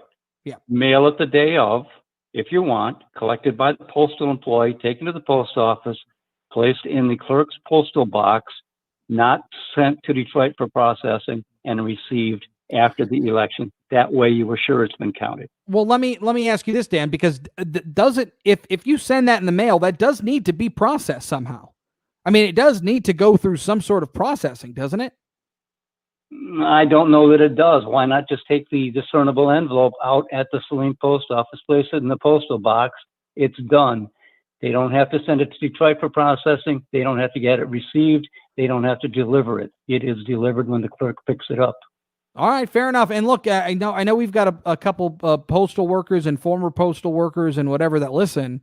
I'd love to know the thing behind that. I mean, I don't know if it would still have to go through processing. If you're still mailing something, I imagine it would have to go through some sort of processing. And can little towns and local post office do that? I'm not sure. Hey, Dan, thanks for the call. Appreciate it. 800-859-0957. Let's go to Shelby Township. And Greg, good morning. Good morning, C-Note, Mr. Positive here in the house. Hey, real quick, I want to love Trump. I want him to do well. But come on, he's got to understand that the 3 TV stations push their own narrative, their own agenda. If it were true, we would only have one TV station, MSNBC, CNN, and Fox. They would all be telling the truth. Or we would only have one TV station. And that's the whole thing. Oh, now I don't like Fox because they're not giving my truth. Right. There's a problem here with Trump, and I just don't get it. And he just doesn't understand. Well, 3 look. narratives, 3 TVs, one truth, one TV station, or all 3 TV stations articulate the same truth. Look, I agree, and I think it's wrong when CNN and MSNBC does it, and obviously the president has not been afraid to call them out.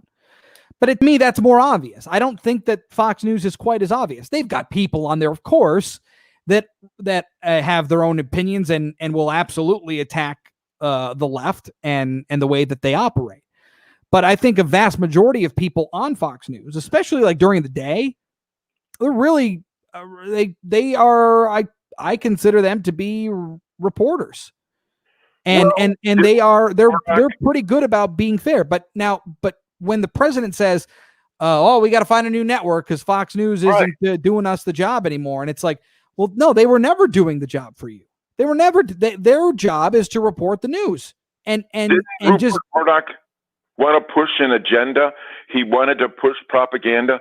That was his initial reason for putting Fox on. Well, sure, that's fine. But that's not even the point. Okay. The point is when the president is going out and saying, "Oh, we got to do this because they're not working for us anymore." Right. That's not cool. That's not good. No, it isn't. And I don't understand him. Well, look, I mean, look, that's been his, I would consider Fox News the station that has treated him, I would say, the most down the middle. They've criticized, they've praised, they've run the gamut. Trump says he's a genius. Why can't he figure this out? You and I are very smart people, but why can't he figure it out going, wow, that was a blunder. Why did I have to say that? Why did and maybe he did. Maybe he does, but he'll never say that publicly. Hey, Greg, thank you for the call. I appreciate it. 800-859-0957. Really quick, let's go to Rod in Plymouth. Rod, go ahead. Hey, good morning. Two things, Chris. As it pertains to mail-in voting, the U.S. Supreme Court needs to step in now and set pandemic rules and procedures. Otherwise, there might be a constitutional crisis. But what's interesting, it's to me, anyways, about the Detroit teachers considering to take a strike vote, considering the science and the state of economics of the state. I'm thinking that they're going to save the state maybe 2 or 3 semesters of cash if they strike that long. Well, that could be. I mean, I don't know. I don't think that they have that luxury to strike for that long. Well, I don't think it's going to go that long. It does, though, because these kids, things are not set up now, and this is just one school district. And not all the school districts are the same, and I'm not sure why there was never or ever rather a somewhat state implemented criteria for re-entry of the schools. We've had 5 months, man, and we still don't have a solid plan. Correct. Thanks, Chris. Yep, you got it. Rod, thank you for the call. 800-859-0957. And of course, the governor said that there needs to be a plan for each phase that we could be in. So if we're in phase 2, 3, or 4, or 5, you got to have a different plan for each phase. That's stretching districts really thin and not giving them enough focus on one return to school plan. 800-859-0957. You can watch the show on YouTube and on Facebook this morning. Chris Renwick in for a vacationing Frank Beckmann. And at 10:27, off to the roadways we go. We'll get an update there with our Dana Clark. This report is sponsored by the podcast Why I'm Voting. The Why I'm Voting podcast features stories from Will Ferrell, Billie Eilish, Darius Rucker, John Legend, and more about why showing up to the ballot box means so much, not just as individuals, but for our entire nation. Listen to Why I'm Voting wherever you get your podcasts. Accident along 696 westbound before Coolidge. That collision is clear. Construction still there, though, westbound 696 between Woodward and Coolidge. The right lane is closed through September 11th. Now, WJR weather first from the Weather Channel. Expecting another pleasant, gorgeous day today, this Wednesday. Plenty of sunshine. A high of 77 tonight. Clear skies, low 58. More sun on Thursday, even warmer. A high of 81. By Saturday, we hit 89 degrees. Currently 69 degrees, sunshine. I'm Dana Clark, WJR News with Dick Hafner in about 2 minutes.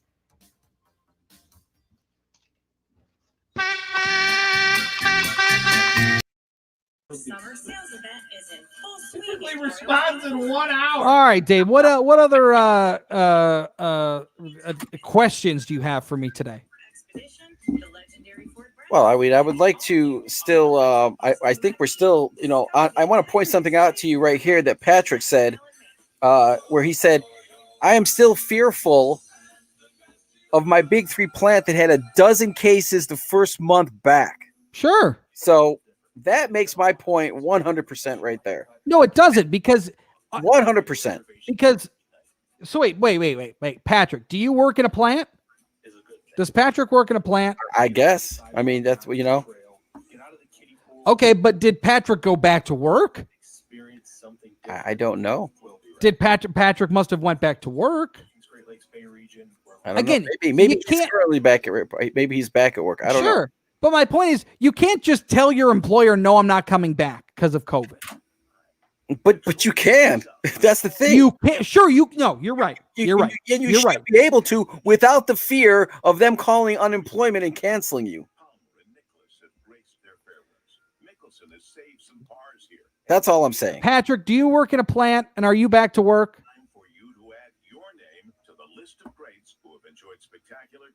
You got to tell us. Yes and yes. Patrick works in a plant and went back to work. There you go. And so wait, hold on. Okay. Let me interview Patrick here. Okay. All right. Patrick, were you worried about the virus when going back to work? And did you ever consider telling your employer, the automaker, that you weren't going back to work? See, and I think Clay's right. If your job can provide you the safety that follows CDC guidelines, we're following all of that, you should go back to work, or not. But then that's your prerogative, and then you don't get unemployment. Well, you also have COVID protocol for pay. Okay, now, well, you see, that's different. And Patrick, automakers are a little different. Right. Now let's throw something else into this argument. I can't wait. How many employers? Whatever, Dave. How many? That's inside bit there, Chris. Okay. Okay, go ahead. All right. How many employers are actually taking the time to call unemployment to actually cancel the people? I bet you a lot right now. I don't know. Because they don't want to have to shell out any more money than they have to. If you refuse going back to work, they're not going to pay into unemployment for you. No way. It's going to be. I don't know. I just think that I think in this time, the employers have to understand that the employees might be scared to come back for their health. And I understand there's going to be people that are working the system. I know that. I'm not stupid. I know that. It's a tough situation.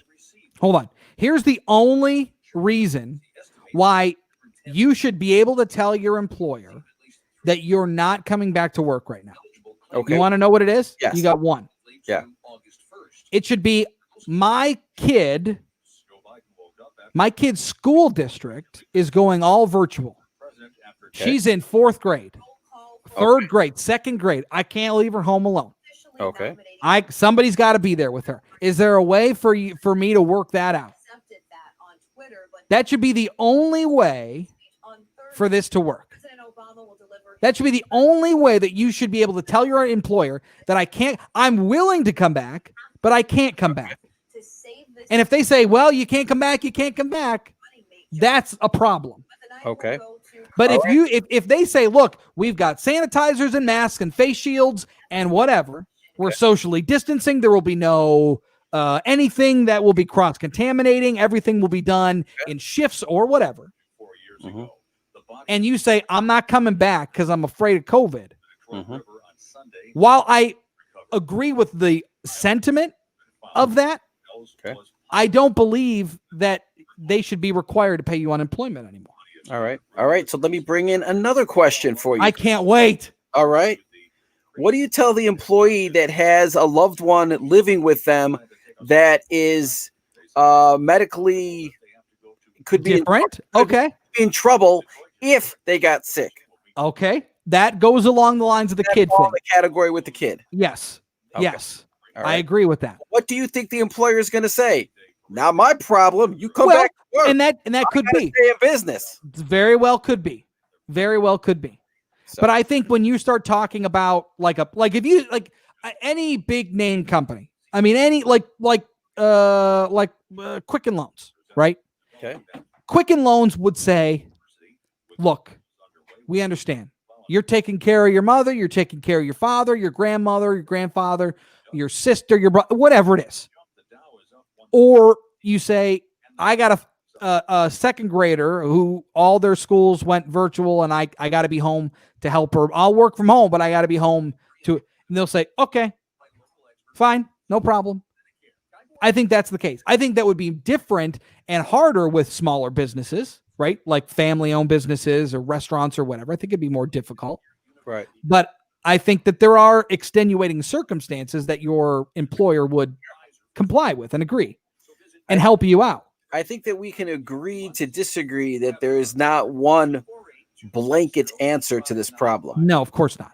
But I think if you're just like, I don't want to go to work because of COVID or whatever the reason is, I don't think that that's fair. I don't think that's.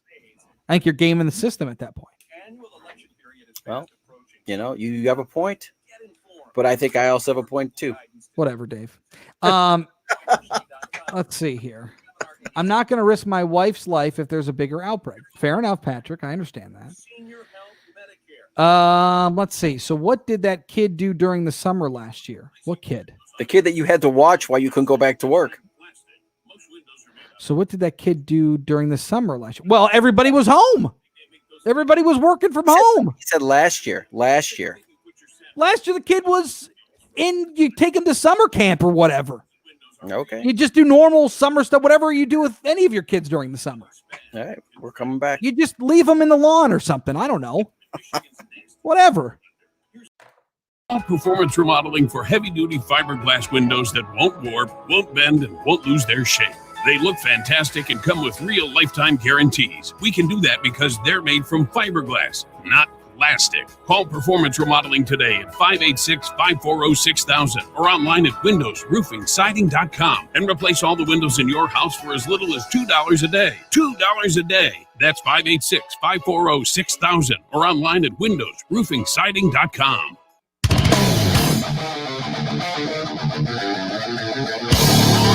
The Frank Beckmann Show, News Talk 760 WJR. Now in for Frank, here's Chris Renwick. 800-859-0957, 800-859-0WJR, the number for you to call or text. Another interesting text about the mail-in ballots from our township clerk who is texting us. We have worked it out with our postmaster in our community to keep all absentee ballots in the community and not send them out to the distribution center and then come back to get delivered to us.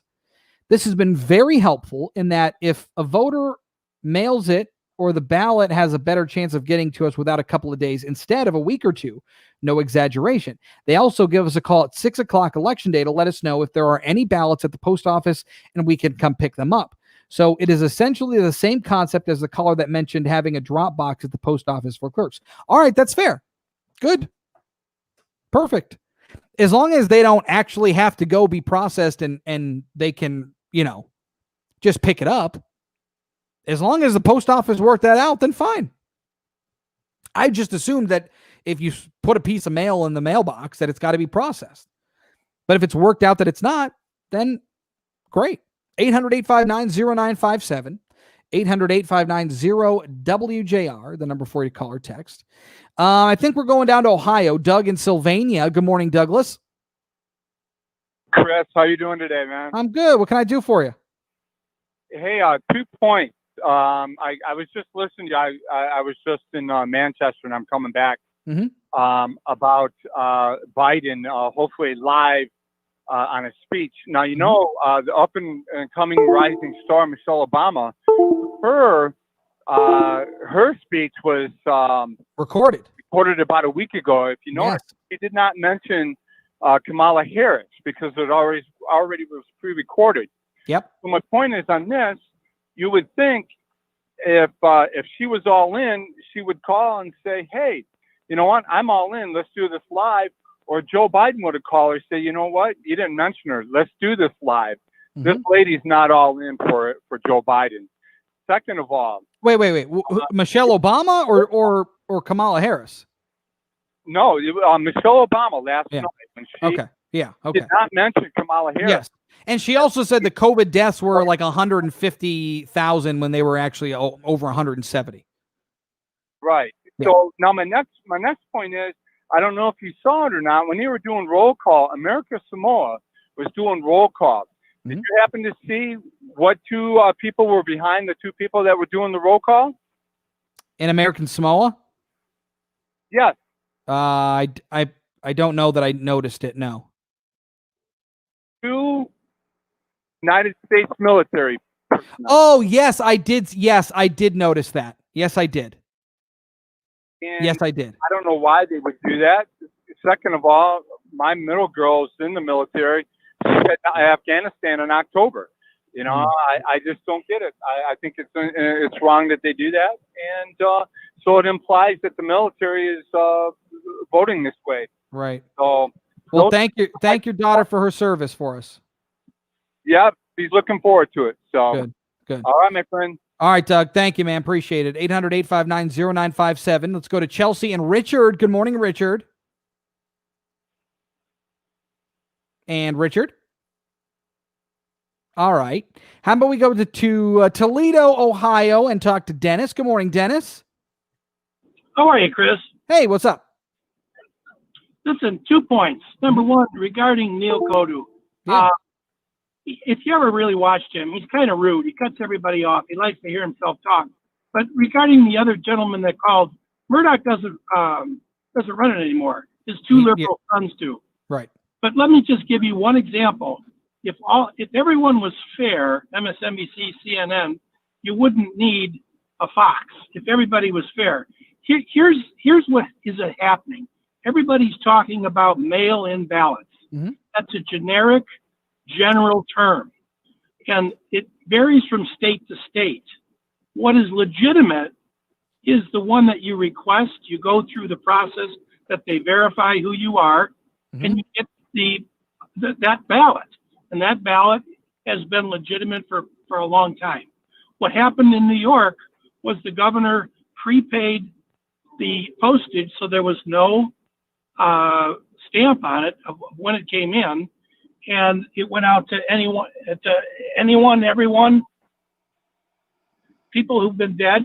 That's the problem that the press isn't talking about. They're talking about all mail-in ballots. You will not hear anything from MSNBC or CNN regarding the appropriate mail-in ballot, which you referred to earlier. Yeah, Dennis. I mean, look, we've had people call into this show and say, I remember a guy who called in a couple weeks ago, and I was filling in for Frank, and he said that he's got a house up north. He's got a cottage, and at his cottage, he got a piece of mail for a woman who owned the cottage before him. Well, he bought the cottage 15 years ago from this woman. She moved to New Mexico and has since passed away. And he still got this absentee ballot for her. And so we did a little digging, and turns out, yep, moved to New Mexico, passed away several years ago, and she's still getting these mail-in ballots. And the crazy part of it all is it wasn't last night; it was the first night, and I don't remember who it was. I want to say it was Eva Longoria at the convention. And she talked about, Republicans wanting to purge the polls, and I'm like, yeah, that's what they should be doing. I couldn't believe like that was like a vote against the Republicans, like cleaning up the voter rolls. Is what? That's a good point. Thank you, Dennis. Appreciate the call. 800-859-0957. 800-859-0WJR, the number for you to call or text to 1042. Let's head on out to the roadways. Check it out there with Dana Clark. This report is sponsored by the podcast Why I'm Voting. The Why I'm Voting podcast features stories from Will Ferrell, Billie Eilish, Darius Rucker, John Legend, and more about why showing up to the ballot box means so much, not just as individuals, but for our entire nation.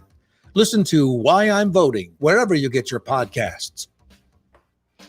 Accident along US 23 northbound. It is right before Plymouth Road. It is blocking the left lane, seeing delays from at least Gettys Road. Now, WJR Weather First from the Weather Channel, sponsored by Gordon Chevrolet. Gordon Chevrolet, where not only do you pick your payment, but now pick your program. Need to pull ahead your lease? Do you need GM employee pricing or a low payment with zero interest? Let Gordon Chevrolet help you find it on Ford Road, just west of Merriman in Garden City. GordonChevrolet.com. Gordon Chevrolet, find new roads. Looking good, feeling good over the next few days. Temperatures hovering a few degrees below average today. Plenty of sunshine, 78. Should be about 81 this time of year. Tonight, might be even cooler by a couple degrees. Clear, 57. Suburbs cooler, low to mid-50s. Tomorrow, sunny, 82. Friday, mostly sunny. Could get into the upper 80s. From the Weather Channel, I'm meteorologist Ray Stagik on News Talk 760 WJR. Hey, did you know that about 1 in 5 All right, let's see here. nagging back and neck pain for a long, long time after 9 surgeries? You hear a lot of companies out there say they can make you pain-free, and I'll be honest, I never really trusted it. But then I met my friends at the Restore Wellness Center. They use the nation's top laser system. It's designed to treat pain. Their technicians go through extensive training across the country. Todd, good morning, Todd. I think Joe will be recorded. The Dems play that game. The 2 military people broke the rules. No uniforms can be used for politics. I agree with that. How do you feel about Don giving his acceptance speech at the White House? I mean, it would be history. I hear you, Todd. I don't like it. Clay, I mean, yes, it'll be history. I mean, I don't know where else he would give it. But yes, I think he should give it at the White House. Absolutely. RestoreWellnessCenter.com. And actually, what do you need? Restore. Mitch Album, afternoons at 5 on News Talk 760. don't worry, Dave. I'm prepared. Whatever, Dave. Okay? I'm prepared. I know you are. It's called. I prepare. It's called organized mess. I prepare. Yeah. What do you think about that? I'm very impressed. What do you think about that, huh? Very impressed. All right, let me see. Always impressed with you. That's right. You know that. Something my mother's never said to me. All right. Oh. So, well. save for retirement. Sorry. How to invest it. And now's It's not true. Small financial advice. So let me see here. So this has, of course, been something where people have talked about the Hatch Act. Are you familiar with the Hatch Act? I'm not. So basically, the Hatch Act is basically Thousands of folks just like you rely it's a law that was passed back in the late 1930s that limits political activities for federal employees and on federal property, right? Okay. And so the only two people that the Hatch Act excludes are the president and the vice president. So when Donald Trump announced that he was going to make his acceptance speech at the White House, you had Dems all across the country going, Hatch Act! Violating it! Something like that. Okay. I don't know if it was exactly that, but he something wasn't really violating it because he's excluded from it. Correct. Oh. Look at you. Wow, okay. I see you haven't fixed your microphone yet. You're still fiddling with that You thing. know, it's funny is my MacGyver fix yesterday, it didn't permanently work. Apparently not. It's unfortunate. Maybe you need to call somebody in our engineering department to come help you. For real. Okay. She'll get right on that. Pick up the phone right now. This is good news. 1 minute. Exactly when you need it to. Right now, Medishare Clay also has an organized mess too, Chris, so don't feel too bad. all that you'll save each month by becoming a member of Medishare. Say that again? I said Clay also has an organized mess like yourself, so don't feel too bad. He does? Oh, okay. All right, Clay. That makes me feel good. He's also excluded by the face that he does not accept a salary. Well, I suppose. I don't know. I don't know what that would have to do with the Hatch Act. Oh, here you go, Chris. Here's your answer. Zip ties? What's zip ties? That'll fix your microphone problem. Yes, it would, except I also, again, I do a lot of moving of the microphone. Okay. I just broke it. All right. Yeah. Okay. Well, we're coming back, so fix it quick. All right. 51 Bible, 855-51 Bible.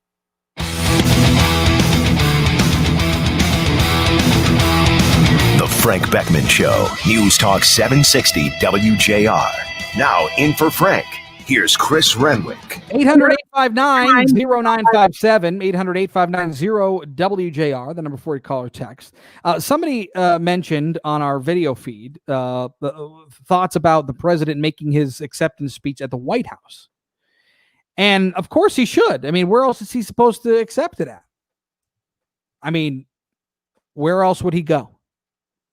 I guess he'd have to go to like a random park or something, because people's minds would explode if he went in front of Trump Tower or Mar-a-Lago or wherever.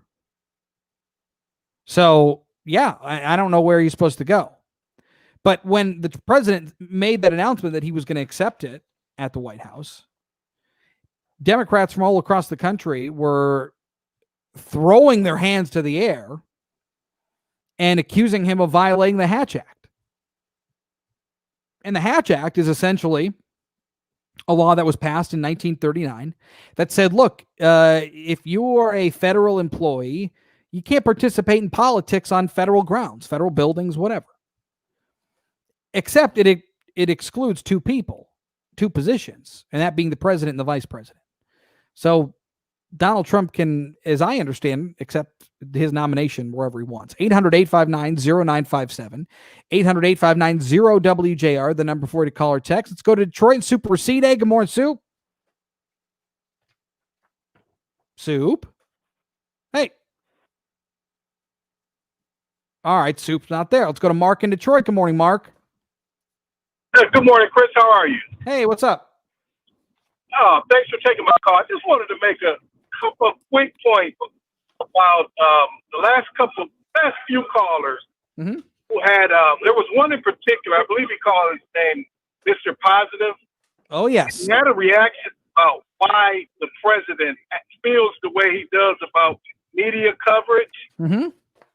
And Chris, the way he feels, the reason why he feels like that is it's glaringly obvious the huge left slant the media has toward him. I mean, and it makes no difference if it's CNN, MSNBC, any of those networks. This is not reporting. Correct. For the last 3 years, all they've been about is attack this administration and this president. Mm-hmm. I mean, he can look left and they'll say, oh, he should have looked right. He can look right, oh, he should have looked left. Yeah. I mean, it's blatantly obvious that they are just an extension arm of the Democratic Party. They're hugely left slanted. They're discriminative toward any conservative ideas, and it's obvious. Look at the press corps that he has when he has it at the White House. All those reporters, any of them, all they're there to do is attack.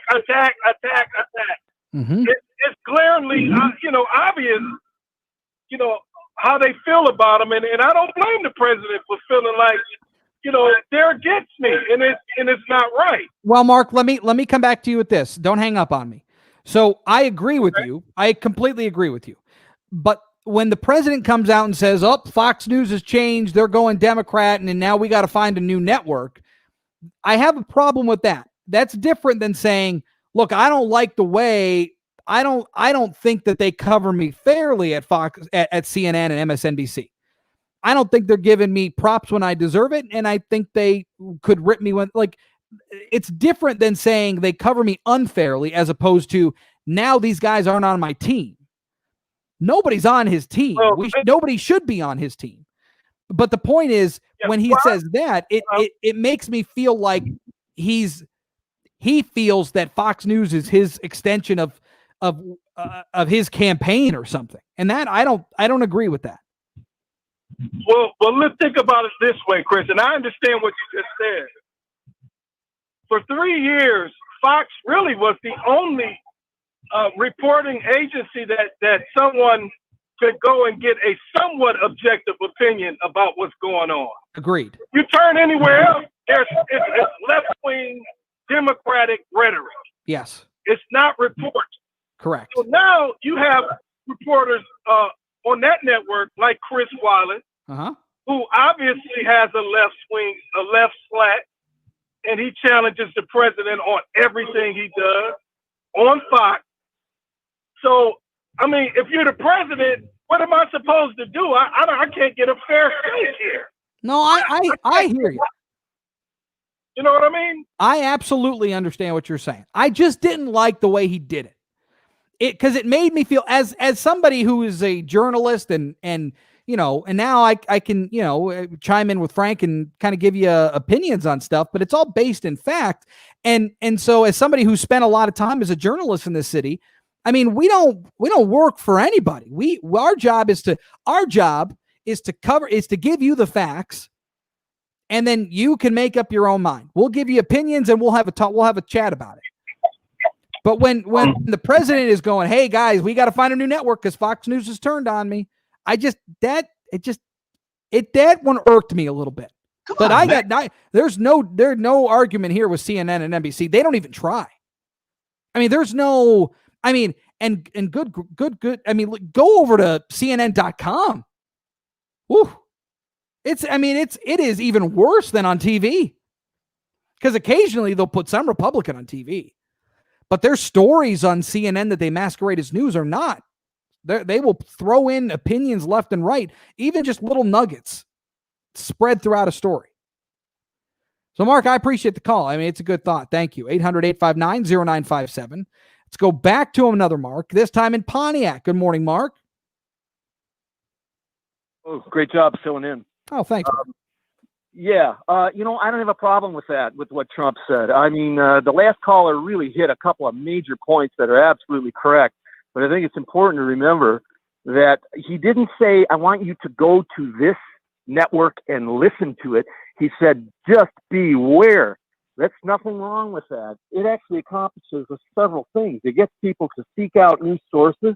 Mm-hmm. It keeps possibly keeps Fox on its toes a little bit.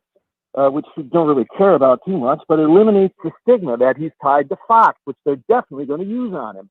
So you have to just ask yourself, what is the end net result of that comment? And you see all the good that results, and you find out, my God, he did the right thing again, didn't he?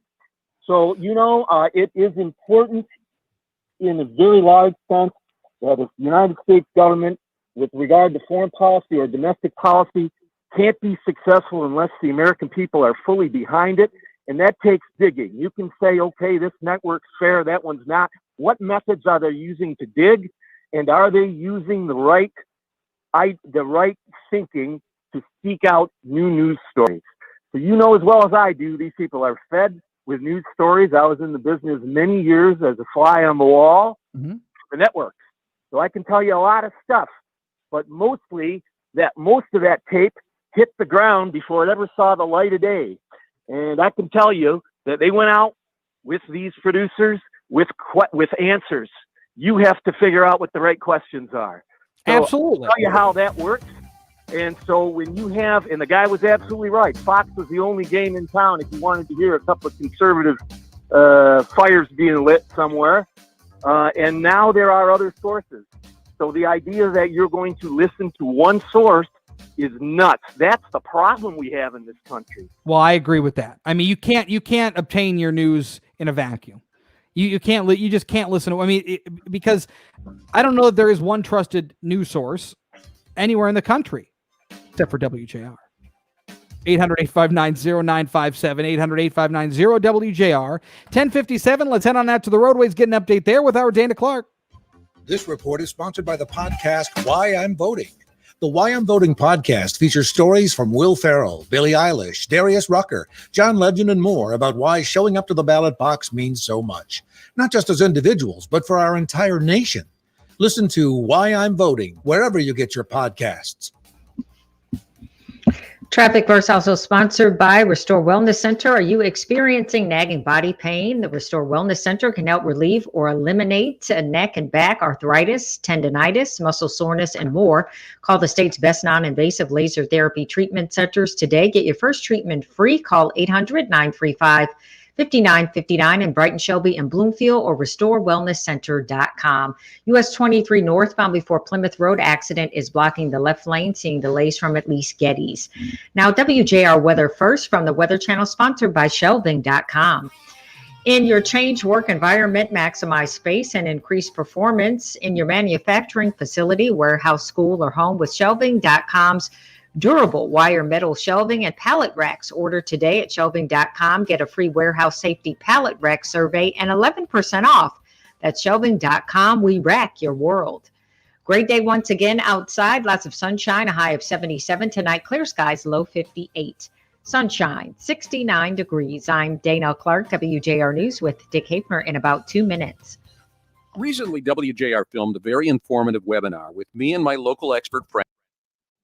Guy Gordon here, and now is the time to All right. to your Medicare needs. This webinar is Yes, Gettysburg was an option for them to have the acceptance speech, but they decided against that one. Trump should go to the big house. That would be interesting.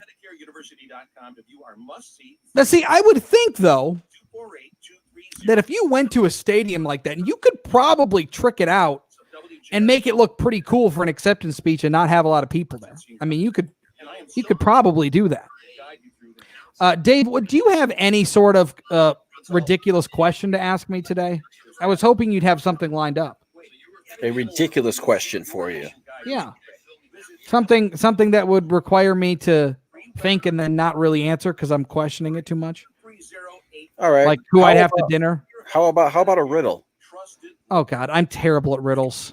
I might have told you this one before though, so you might know the answer to it. Okay. So I don't know, but I'll tell it. I'll tell it to you anyway. All right. And let's get the people here. If you're in on this, you can answer. Anybody listening on Facebook, obviously. So a beggar's brother died, but the man who died had no brother. How is this possible? Political outcry over the Postal Service cutbacks has led the postal. A beggar's brother died. Yes. But the beggar who died had no brother. A beggar's brother died, but the man who died had no brother. How is this possible? Taking mail sorting machines offline, closing offices, cutting staff, eliminating. Say that one more time.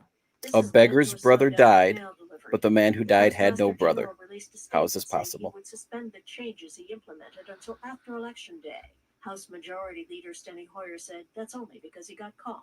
And as for suspending the changes, Hoyer says that's I don't know.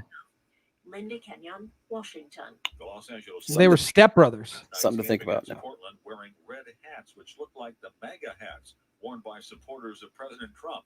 But Think about it. Say it one more time. A beggar's brother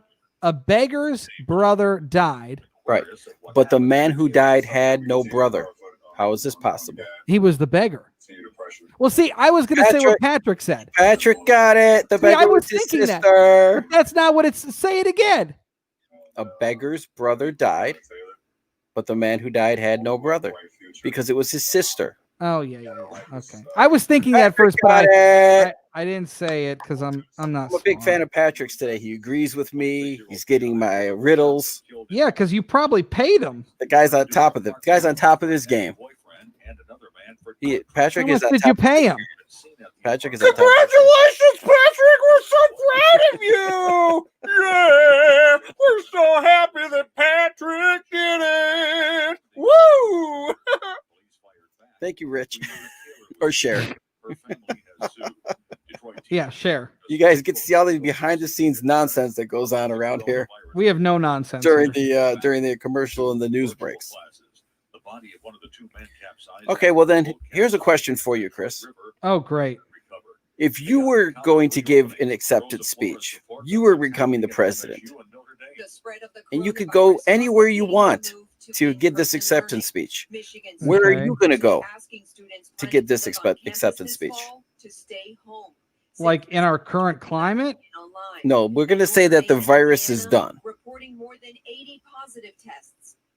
So where are you going? Class remotely for at least the next 2 weeks. I don't know. I mean, where would I have the convention? No, the acceptance speech. Where would you? I guess. Well, it would be at the convention. Yeah. So I mean, would it be at the convention? Yes. Okay. Yeah. All right. So where are you holding the convention then? I mean, somewhere warm. Like, Florida, I would assume would be a good spot. Okay. You could do like Myrtle Beach. Oh, okay. I mean, you could do. I mean, even like a place like. I mean, even a place like New York with huge buildings and stuff would be pretty cool. So like Times Square type thing. Yeah. Yeah. All right. Obviously, Clay wants you to do it in Ann Arbor. I saw somebody that said they should go to OSU because it looks like a toilet bowl. Patrick said that. I like that. Well, you know where I'm going. Patrick also says Hawaii. Hawaii. Yes. You know where I'm going. You know where I'm going to. Obviously. Yeah, you're going to Peyton Manning's backyard. No, I'm not going to Peyton Manning's backyard. No. Peyton Manning's backyard. Oh no. We're going to Vegas. Come on. No. You're going to Peyton, the bed of Peyton Manning's truck. Peyton Manning. Peyton Manning does live in Denver, so he's made. Does he still live in Denver? Yeah. Yes. Yeah. You're going to Peyton Manning's shower to give your acceptance speech. Peyton Manning. Listen, big fan of Peyton Manning in the second half of his career. First half of his career, not so much. Right. That's another good question for you, Chris. Who's that athlete that you did not like at first, but then they came to your team and then you were a big fan? Even if you hated them. Well, okay. It's this one. It's right off the bat. It's easy. It's Chris Chelios. Oh, there you go. That's a perfect. It's Chris Chelios. There you go. We're coming back, I think. Are we coming back, Rich? Yeah. All right, here we come. The Frank Beckmann Show, News Talk 760 WJR. Now in for Frank, here's Chris Renwick. 800-859-0957, 800-859-0WJR, the number for you to call or text. Let's go back to the phones. Let's go to Super Recede in Detroit. Good morning, Sue. Hey, good morning to you, Chris. How you doing? Good, man. How are you? I'm pretty good. You know, I'm always waiting for the bell to go off on, in this radio station, because the other radio stations, they have a bell to let you know when you're going to be on air. So it always kind of takes me off guard a little bit. So yeah, I'll be waiting for the bell. We got no bell. Go ahead. What do you got for us? No bell. So here we What go, are you bro. talking about? So whatever. So here we go. I want to say, we're still in this battle with this virus. So I want everybody to stay on point and stay diligent, and so we can get rid of this thing and get this vaccine. But basically, I wanted to talk about the Postal Service situation. That's what I wanted to talk about. There should be no voting by mail. I mean, if you get your absentee, see, let's just break it all down. That's the key thing right there. Sending your ballot in, even if you put it into a drop box or you send it in by mail, that's suspicious. Now, do they have a way of checking your signature? Now, if they have a way of making sure by computer they can check your signature and make sure that that's you, then mail-in ballots would be beautiful, but they don't. So therefore, yeah, we need to be able to get absentees in the mail, but we have to be able to drop them off in person. And I think they need to spend billions of dollars to make sure where we're going to drop off these absentee ballots are virus proof. I mean, let's do everything, all type of plexiglasses, all type of booths, plexiglass booths, whatever needs to be set up. It needs to be billions of dollars in these clerks' offices or wherever we're going to drop these off at. And I'm not even talking about just dropping it into a ballot box, because that can be a problem too, because you're just dropping it in a box and you need to be able to see a person, show them your ID. That person needs to be able to check your signature, make sure it's good. But in order for that to happen, they have to spend billions of dollars. Somebody has to put up the money, Congress. So when we're going in with the absentee ballots, we're safe. So I do agree with Trump on this one thing. There can be sabotaging by mail, and for Joe Biden too. The Republicans can sabotage it for him as well. Let me respond to that. I think that's a pretty solid idea. I don't have a lot of arguments about that, but I kind of go back to the fact that, well, if you're going to go drop it off somewhere like that, I mean, I would imagine you should just be able to go vote in person. Like, Soup, have you gone to the store? Have you gone to the grocery store? Chris, there's still a virus going on. Nobody Soup. Just follow me here. Just follow me here for a second. Have you gone to the store? You put your mask on, you go grocery shopping, whatever. You gone to the store? Have you gone to like a Target or whatever? You got to go pick something else up, go to the pharmacy or whatever. Have you ran around and done some errands and stuff like that? Yeah. And I have my mask on, shield, this, that, and everything else. Yeah, good. Okay, so you've done all that. So what's the difference of you doing all that same stuff, the whatever you do to prepare to get ready to go out into the world and go grocery shop or whatever?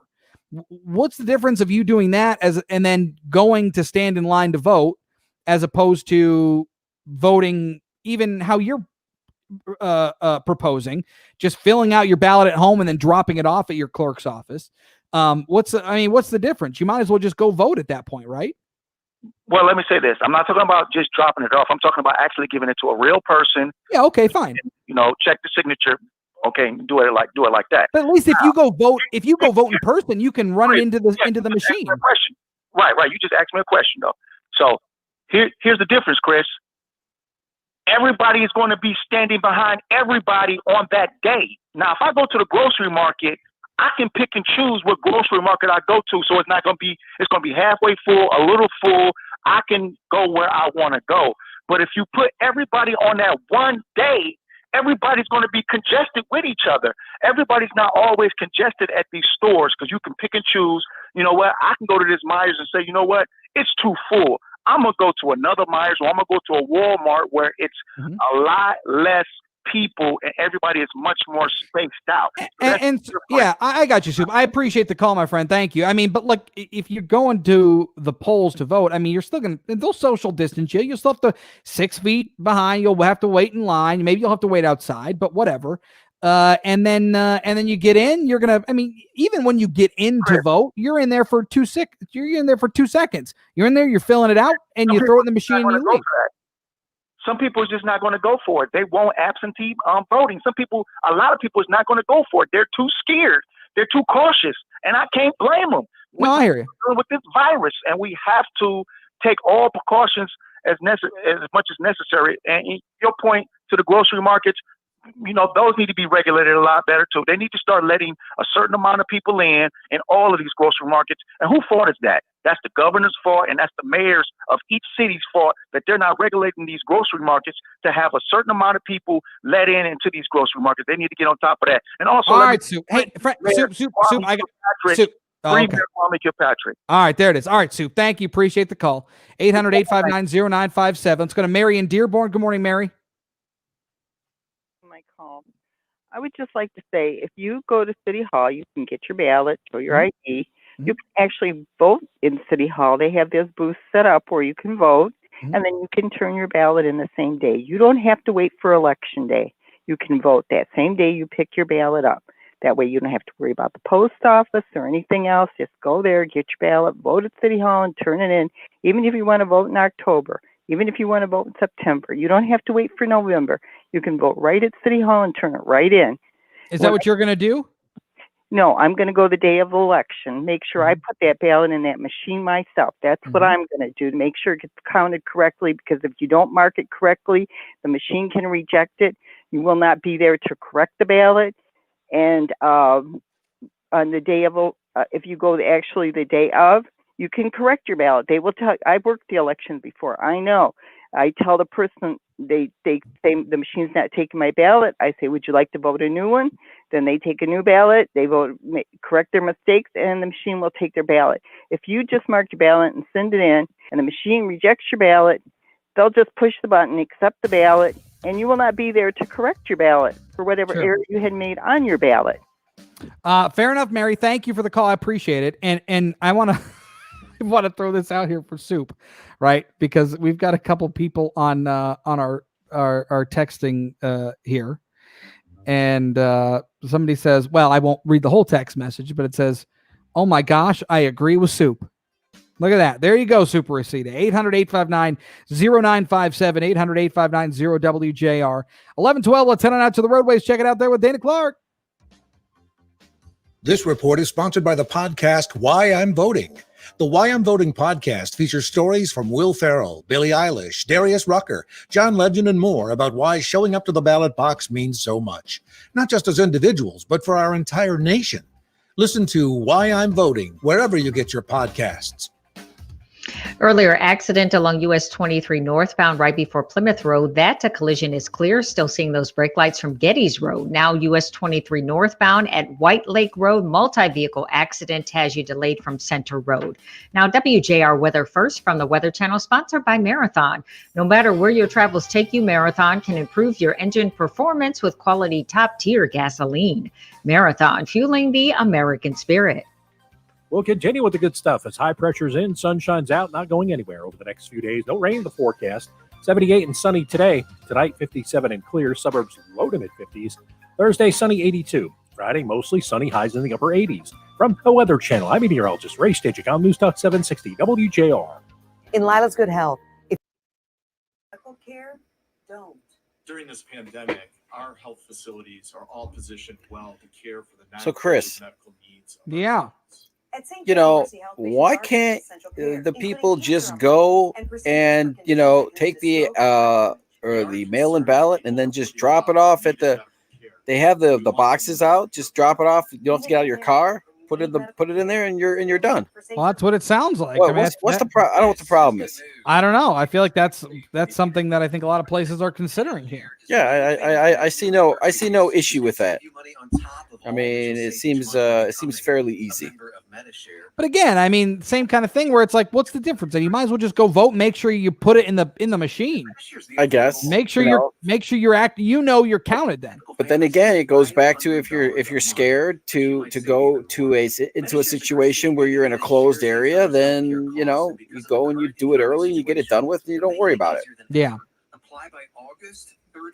You know, You can save an additional $100. I saw another story that I found interesting about it, when they come out with a vaccine, and then there are apparently some people who would refuse to take the vaccine for the coronavirus because they don't do vaccines. Mm-hmm. What were your thought? What would be your thought on that? No, I mean, I think the vaccines are coming. I mean, it sounds like we're going to have a vaccine by the end of the year.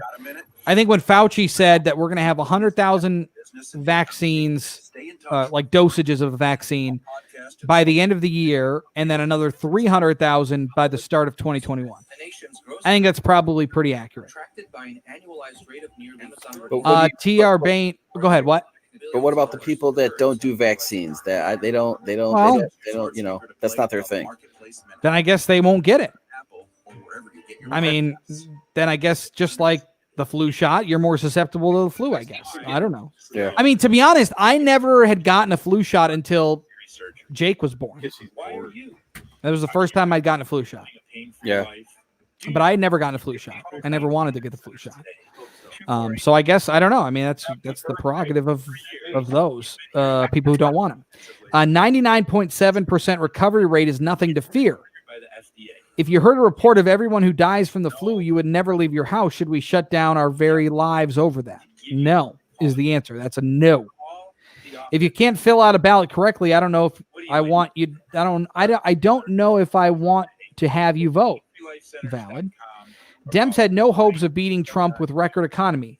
They had to crush it, and this is how they did it. Now they are portraying themselves as the ones who help. Yeah. I mean, I suppose there is some truth to that. I don't know. Wait. He's saying that the Dems crashed the economy because of to have a chance to beat Donald Trump. Correct. It's a pretty big statement. I don't know about that. Like, did you have to close down the entire economy? Was that necessary? I think that. Well, we can talk about that when we come back, because we're coming back. But yeah, you kind of had to. Yeah. You did have to. Yeah. Those roofing and siding, whatever you want, whatever you need, whatever is best for your situation, we'll listen to you and help you get the right product at the right price. No pushy salespeople, no one-size-fits-all solutions. We also offer the industry's only true lifetime guarantee, which means as long as you are in your home, you pay for nothing ever again. Call Performance Remodeling at 586-540-6000 or online at windowsroofingsiding.com. The Frank Beckmann Show, News Talk 760 WJR. Now in for Frank, here's Chris Renwick. 800-859-0957, 800-859-0WJR, the number for you to call and text. I'll tell you what, let's just get right back to the phones. Lots of people on the line waiting. Let's go to Ben and Taylor. Good morning, Ben. Hi, Chris. Just wanted to share my concerns of these departments that are so wasteful within our U.S. government. In 2018, the U.S. Postal Service lost $4.4 billion. 2019, they lost $8.8 billion. They're trying to make this Postmaster General someone that's just evil, and because he's trying to be cost effective. How we let these departments within our government waste so much money and not be accountable to the taxpayers. Say that again. The U.S. Postal Service lost $4.4 billion in 2018. Okay. 2019, they lost $8.8 billion. How we aren't keeping these departments accountable for the waste that they're spending, and this Postmaster General is trying to be cost effective, and they're making him to be some evil guy that's wanting to fix the elections and things. Well, remember, he's a big Trump donor, right? You'll hear that a lot. Raised a lot of money for Donald Trump. He's just another Trump lackey. But the reality is the post office has been hemorrhaging for years. The post office has been, they're the beggar with the cup waving for money on the street. I mean, they've been asking for money for years. I know. And this new stimulus package, they're wanting to give them another $25 billion after they've lost $13 billion within the last 2 years. Mm-hmm. Yeah, good. Yeah.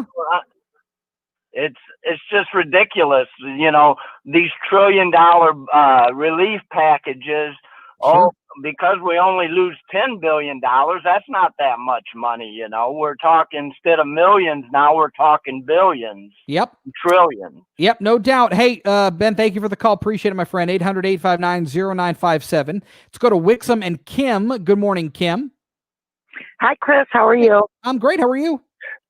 Great. I just want to reiterate what the woman said earlier. I worked this last election and have worked at the election polls, and know you can drop off your ballots at the city clerk's office. They also have boxes that are secure outside the city offices.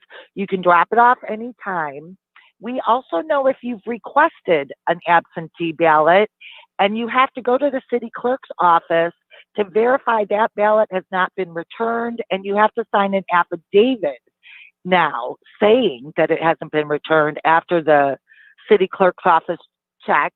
You can also drop off your absentee ballot the day of the election at the city clerk's office. So it should be no problem for anyone unless they don't know where their city clerk's office is. Well, but that's an easy Google search at this point, right? I mean, that's right. I mean, or just call your city or your township or your village or whatever, and they'll tell you exactly where to go. So you feel that that's an effective way to do this thing? Oh, sure. There's no problem with it. Do you feel better about that than actually having it sent through the mail?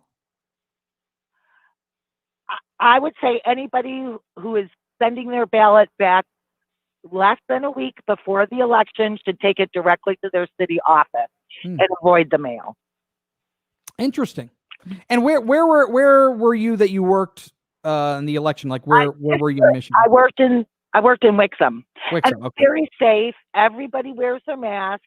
We wipe down all day long. The booths, the pens, there's hand sanitizer. It's very safe. So let me ask you this then. Are you worked the primary? Yeah. Okay. And are you working November? I am. Okay. And how do you feel about that? You feel fine about it? You feel safe and you feel I feel totally safe. And I think we're going to have a huge boom this November. And I think we'll have more mail-in ballots. We'll have more people counting the mail-in ballots on the day of the election, processing those. I feel very comfortable and safe with the way we operate our elections here in Michigan. I don't feel like we're going to have any problems. Interesting. All right, good stuff, Kim.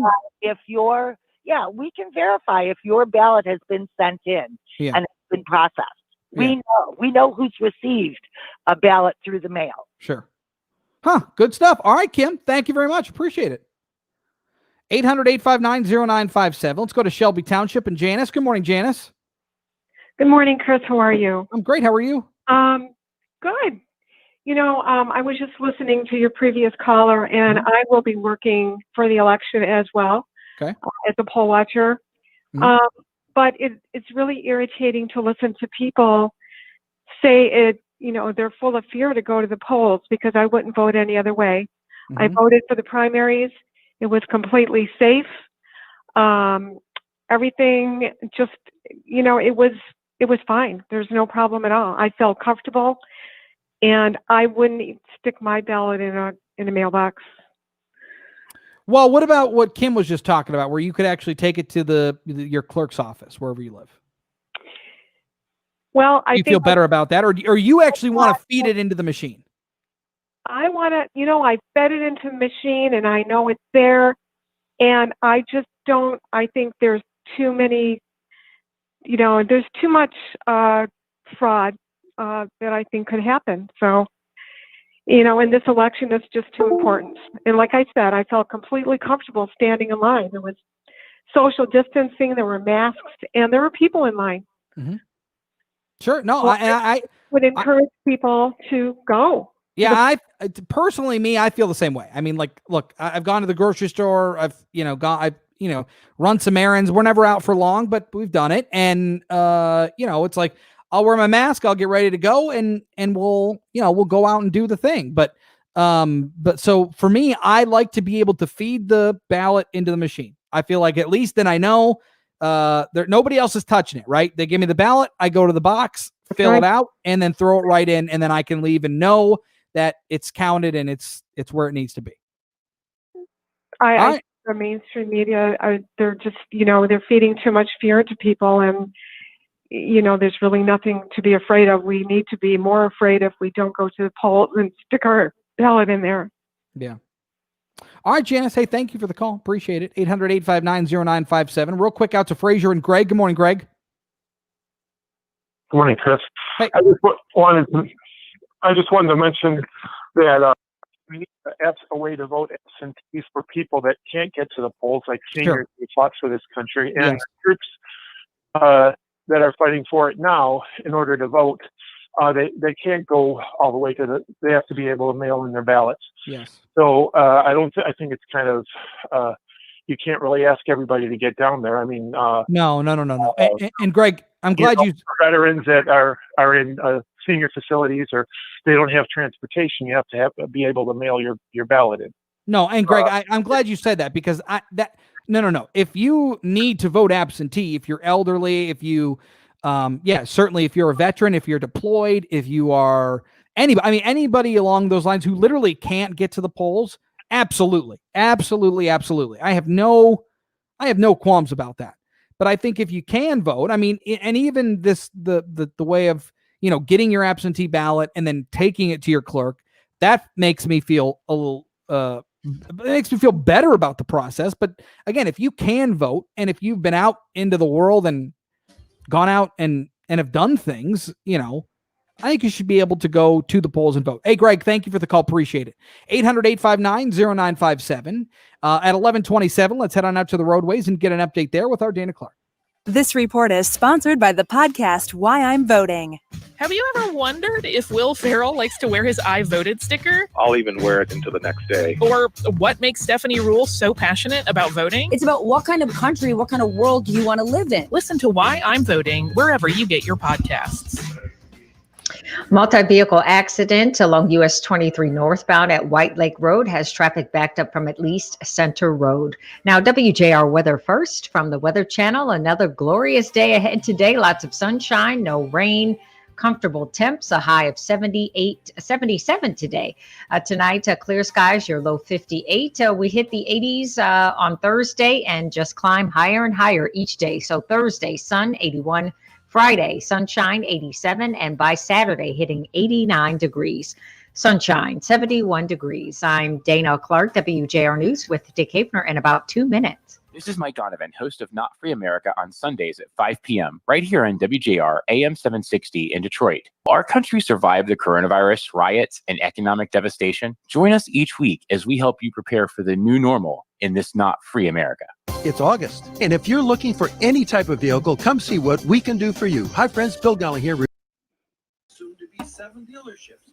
We have Hey, Chris. David. Okay, so what we were talking about before was the comment about the Democrats purposely shutting down the economy to hurt Trump. Yes. Well, the economy going bad or getting shut down was part of the pandemic. It wasn't done. Well, it became part of the pandemic. Yeah, it was that whole conversation is the cure worse than the disease? Right?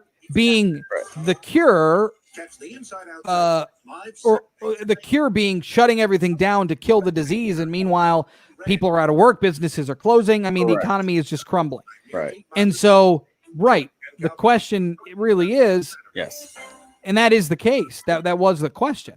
Right. But in hindsight, right? Yes. Did we need to shut down the economy? Was that absolutely necessary? Not everybody did that. Not everybody did it. Correct. Yes, and you saw the problems that have from the people that did not do what Michigan did. Kinda, not really. Some places have shut certain things down, but they never sent there are places that didn't send people into a statewide lockdown. Right. I mean, where literally you just couldn't leave. It had to be done. Well, I'm not entirely sure it had to be done. I don't think that it had to be done. It had to be done because you saw that it worked and it brought the numbers down. But how do you know how do you know what the numbers would have been if we didn't do it? Who knows? You know? Who knows? Well, right. You don't know. It could have been the exact same. I know it would have been bad. But you don't know that. But you do know that because the numbers went down, the numbers were rising, and then they put a stop to it, and because people weren't listening. And yeah, but that also means, I mean, there were less car accidents. There were less. I mean, of course, yes. If when you lock people inside your house, everything will stop. Yes, that's true. And that was the only way that we were going to get this thing to where it's at right now. I don't know that was the right move. I think at first, like that first month, I think that was. I mean, you could make the argument. Yeah. But after that, I don't know that was the case. Well, why? Because what else were they supposed to do? Well, you start making things safer for your employees, and then you have to push forward. I mean, this isn't the first time where we've faced hard times. I mean, this is the first time we've faced something like this in a century. But I mean, in terms of literally shutting things down, sending unemployment through the roof. Yeah. And I mean, people lost a lot of money in the stock market when it crashed. I mean, there was a lot of things that happened due to both the virus and the result of the virus, which was locking everything down. Right. So again, it's hard to tell. Like when Governor Whitmer says, we save thousands of lives by locking things down. How could you possibly know that? And just like Donald Trump says, we could have saved millions of lives if I didn't shut down travel to China.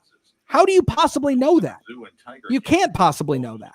But we do know that by shutting down like they did, it did bring down the numbers like they wanted. It brought down the curve, and which is now kind of plateaued, at least for now. Right, but again, the question is, you don't know that. You don't know what actually would have happened. Like, look what's going on in Florida right now. It's kind of a good example because Florida, all of a sudden, their cases started to rise, and now they're coming back down. They never closed anything again. I mean, deaths continue to remain low, and their cases went up, but they're coming back down now on the other side, and they never really closed anything else down again.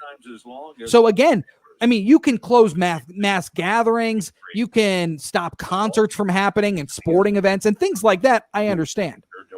But to close restaurants and businesses and stores and all that stuff, I don't know that was totally necessary. You can stop big groups of people from gathering. I think it was necessary because people don't listen. Because if you didn't do it, people were going to. The governor agrees with you because when she says she can't give us firm numbers on things, it's because you can't predict human nature. Well, if that's the case, then you definitely shouldn't have shut everything down. Because if you can't predict human nature, why did you do it in the first place?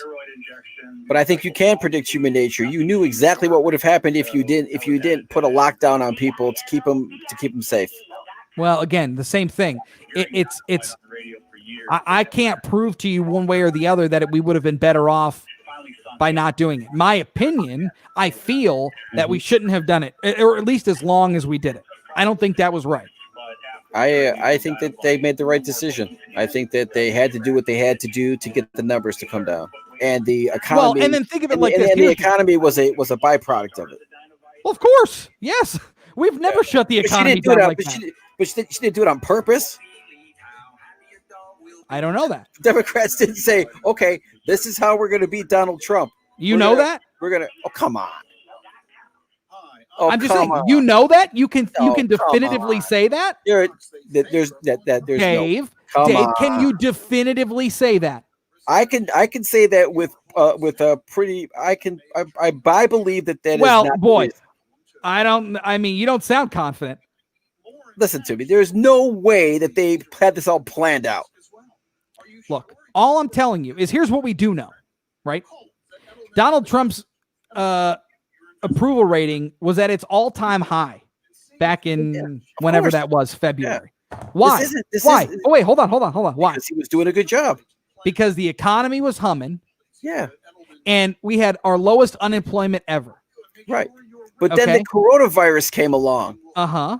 So you want to blame. Now, So if you want to blame something, blame the coronavirus. Look at this. Look what happened to Kamala Harris when she came out with her speech. She said, now we've got 16 million people unemployed and the highest unemployment since the Great Depression. Well, but she omitted the fact. We'll continue this later. Okay. All right. The Frank Beckmann Show. News Talk 760 WJR. Now in for Frank. Here's Chris Renwick. 800-859-0957, 800-859-0WJR, the number for you to call or text. We got jam-packed phones. Let's get right back to them. How about we go to John in Windsor? Good morning, John. Good morning. How are you? Good. What's going on? Great show, man. I hope they end up getting you full-time as a talk show host there. We got a slot that I think you'd like, but I think Rush has that right now. Well, John's very nice. Thank you. I'm happy to be working with Frank. It's a lot of fun. Oh, I bet. You know what? A lot of people wish they were in your shoes. So well, I'm very lucky. There's no doubt. That's it. Luck. It's luck, man. But anyways, my point I want to make is I'm a retiree from Detroit, but I live in Windsor. Okay. I can't even vote this year because if I cross the border, I got to quarantine for 14 days. Yeah. And just, you talk about the mail system. I sent my brother a key for my post office box because of that. It took 33 days to go from Windsor to Detroit. The key that you sent him? The key that I sent him. We thought it got lost, so I spent $60 to overnight it, and they both showed up the next day. Oh, my goodness. So you want to trust the mail system? I don't know. But in Canada, I don't know how it is everywhere, but Ontario, they get 3 days to vote. And the United States needs to wise up and revamp the system, make it more accessible for people to legitimately get out there and vote. And it's a simple thing, man. You talk about spending, I heard the one guy say, spend billions of dollars to do this and that. No, open the polls for 3 days. Let the people come in at their leisure. And there's no lines. You can do what you want. You can get in and out, and it's simple. It's crazy the way that the things are going right now. Yeah. And I'm a retired union man, and I voted for Trump last time, and I pay for it every day with my friends. But that's just the way it is, Are you voting for him again? Well, I can't vote. I can't. Oh, that's right. You're in Windsor. That's right. Now you got to vote for Trudeau. Yeah. And, well, you know what? People here, Canada is so far ahead of this thing because there's a lot less people for sure. Yeah. But people over here are so conscientious about wearing the mask. And we have protests in town that people come from out of town that didn't want to wear a mask and protest. And usually when you go by a protest or a people picketing, you honk when you support them. Not one person honked and supported these people. And they come from out of town. It's like the Antifa or whatever. Yeah. And it's like, things are different now. People need to adjust, man. And until the Americans wise up and quit playing basketball and quit doing this and that. Like my uncle is in the city. He says it's like normal over there. And we almost got it out under control here. Now, where I live, we had 3 cases of viruses, period, in our small town of Essex. Yeah. And my wife works in a nursing home, and nobody died in a nursing home because they did things right over here. Yeah, they didn't put people with COVID in nursing homes. No, that's the craziest thing I ever heard in my life. My mom died in November, Chris, in a nursing home in Livonia. Thank you. And I'm an only child. Well, I have a brother, but I'm an only child now because I live in Canada. But it's like my mom's birthday was August 12th, and I couldn't even go to her gravesite because if I go across, I'm lucky I can cross if I have to. Right. But it's like you got to quarantine for 14 days, and the government will call your house on your cell phone. They track me. And if you're not at your house, they want to know where you're at if you go across the border, and you get in a lot of trouble. And until people rise up and start, losing a little bit of freedom to get this thing done instead of crying about their freedom's getting taken away. It's never going to go away.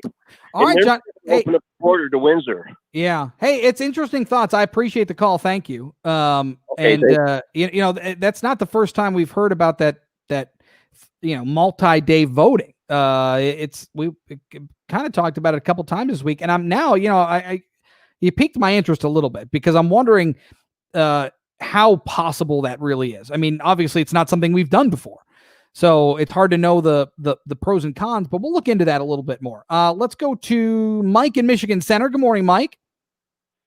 Hey, how you doing? Hey. This whole absentee ballots, now is there universal ballots? Are they going to be using that? What do you mean? Along with the absentee ballot. So all I've heard about is absentee ballots, and then there's universal ballots that are being used. But like even on the absentee ballots, a person can sign their name and sign a ballot out for somebody who's not able to, obviously. Sure. And sign their name on the affidavit line saying that they filled out the ballot for so-and-so. And that's what this last caller is talking about. There's so much fraud that can be done with these ballots and these mail-in ballots. And I never liked them because, like I said, I think voting should be to the point where it's a great honor to go out and vote. And if we need 2 days to vote, then do it that way. Yeah. An election shouldn't be, decided like 20 days, 30 days out, Sure. I mean, it's better out in California, we have to wait for California. Right. Well, Mike, and I think the traditional way of absentee voting, if you're an elderly person and you just can't get to the polls, or if you're a veteran, or if you're deployed, or if you're serving, or whatever it is, if you're whatever it is, I think there's a reason for that type of voting, and I think that that's acceptable. But when you start talking about a different, expanding that 1,000 times, that's where people start to get a little uneasy. That's all. And what's next? Is it going to be voting on the cell phones? It should be one person, one vote, and we have the technology to do it. I can walk into a Myers and get my groceries before I get my car. The bank's already, released the money. Sure. To the store, and it's like we can't get this voting down and we're looking silly as a nation. All right, Mike, good thoughts. Thank you. 800-859-0957. Have a good one. 800-859-0WJR, the number for you to call or text. We're live on Facebook and on YouTube, so you can watch the show there. And at 11:42. How is our roadways? Let's get that answer with our Dana Clark. Still watching that multi-vehicle accident blocking the right lane along US 23 northbound at White Lake Road. Traffic is slow from at least Center Road. Now, WJR Weather First from the Weather Channel, sponsored by Marathon. No matter where your travels take you, Marathon can improve your engine performance with quality top-tier gasoline. Marathon, fueling the American spirit. We'll continue to watch the sunshine today. Continue to push across the sky. Beautiful afternoon as we make it to 78. Tonight, mainly clear and cool. Low average by about half a dozen. 57 degrees. Outlying areas low to mid-50s. Tomorrow, sunny 82. Friday, sunshine with highs in the upper 80s. From the Weather Channel, I'm meteorologist Ray Staging on News Talk 760 WJR. George Kleppert here of Family Heating, Cooling, and Electrical, reminding you to call us for all your furnace and air conditioning and electrical needs. Being quiet because Dave's going on StreamYard Express. I was looking at the camera. Oh, is Michael there? Michael is here. Ray Prosser is here. Oh, wow. Everybody's there. Everybody's here. Yes. Big party. Michael's gonna... Sorry, I tried to leave before you guys went on StreamYard, but Dave. Hello, Michael. I'm communicating with Chris again like he's a dead relative and Dave's the medium. That's right. Yeah. He says hello. Tell me something about Chris that only he would know. What color is his goatee? Wait, what? Oh, me. Oh, it's a vibrant dark brown. He says it's a vibrant dark brown. Yeah, I would say that. That checks out. Yeah. That checks out. I just want to say. Let's see. I like the Christmas colors of Frank's graphics. It's very nice. Yes, it is very. It's a very festive sort of feel, I'd say. It's Christmas this year. He can hear you. No, Christmas is canceled. It's He over. says Christmas is canceled. Over. Here comes Ray Prosser. He's in the back. Oh, Ray Ask Prosser Chris from the if Mitch Jake Albom is show. of the age where he can just not Hello. buy me anything for Christmas because he's little, or if he notices now.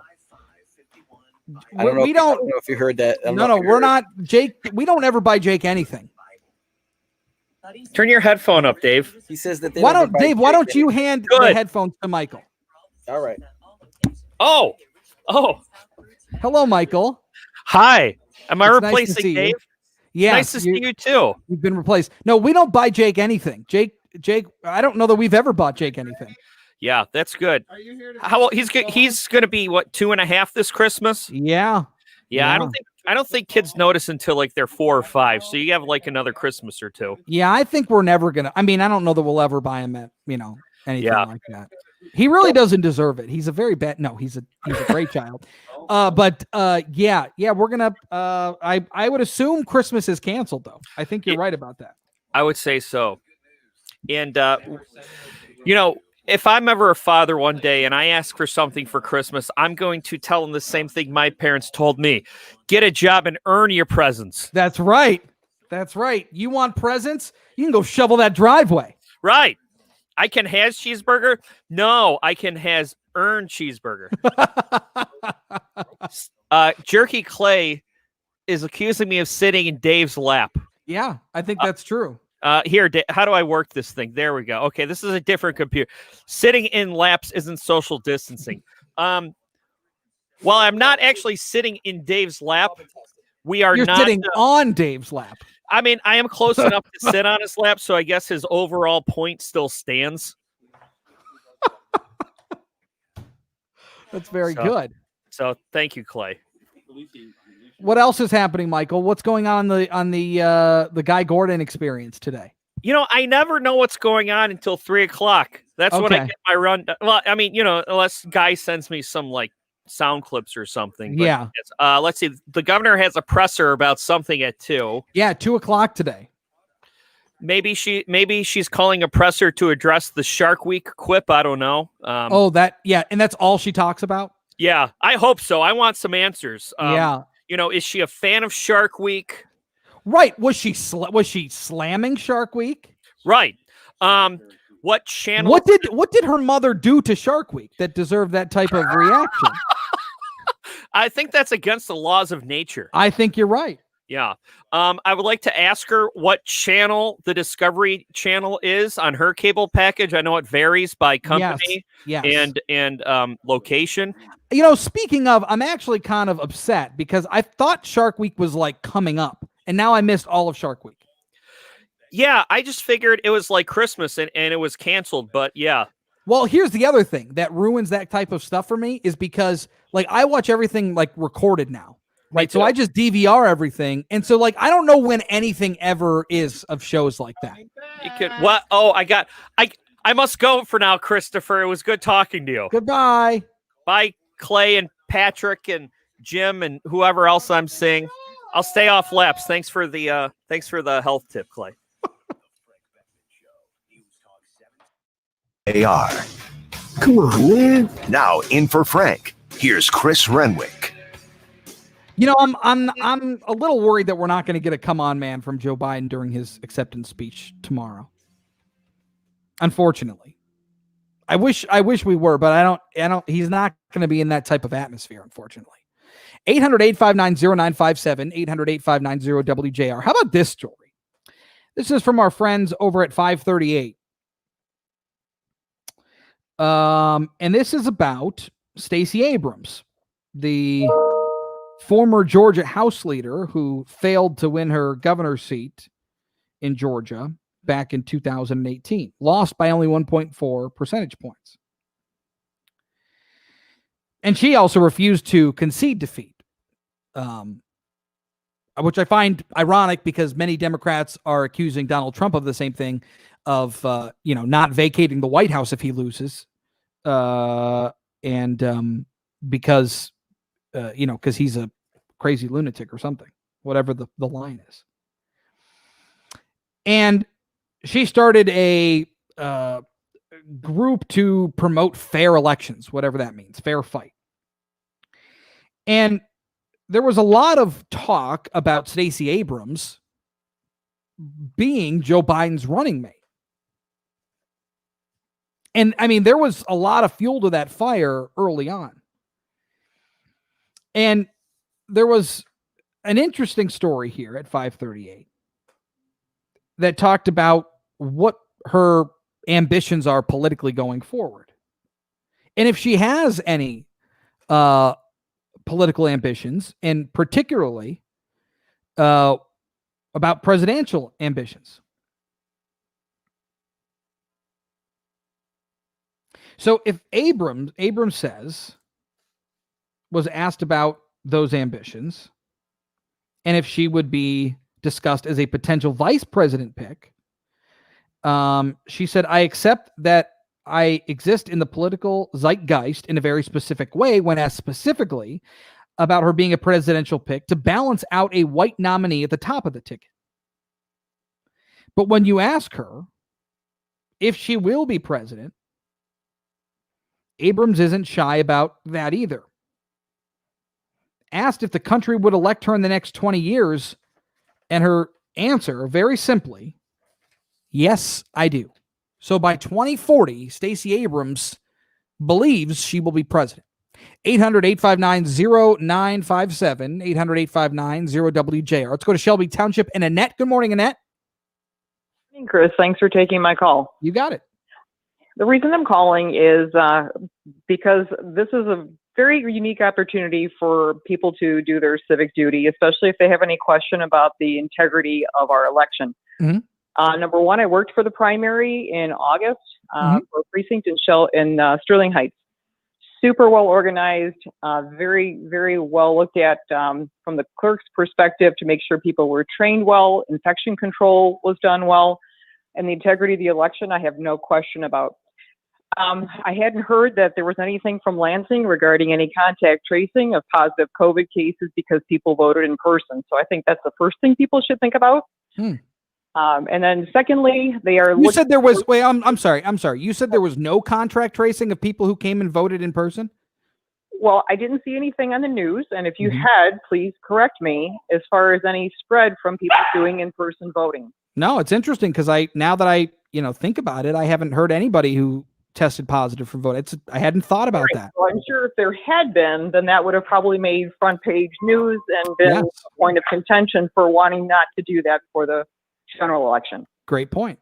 Okay, so the second thing is that if we think about the people who typically work at polls, they are in what would be considered the high-risk group. They're older folks typically that are there.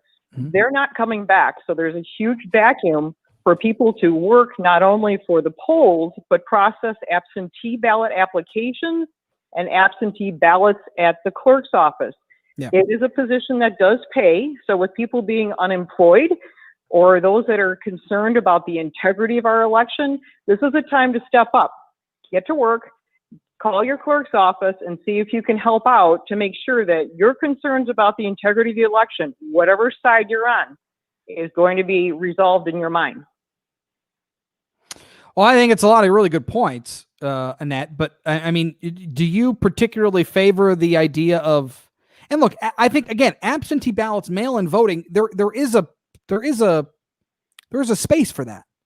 I mean, again, if you're elderly, you can't go in or whatever, veteran, military. But the difference is you request that ballot. Sure, correct. It's not sent to you without you requesting it. So you've requested it, it's your ballot.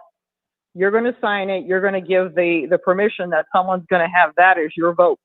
I have no objection to that at all. I did have an objection to receiving an absentee ballot and every member of my household when none of us had requested it and none of us had a history of voting absentee. Sure. It feels wrong. Well, it's just, yes, it feels like there may be a possibility of impropriety. Yes. I'm not saying that there is, but it certainly opens the door for that being a possibility. Yeah.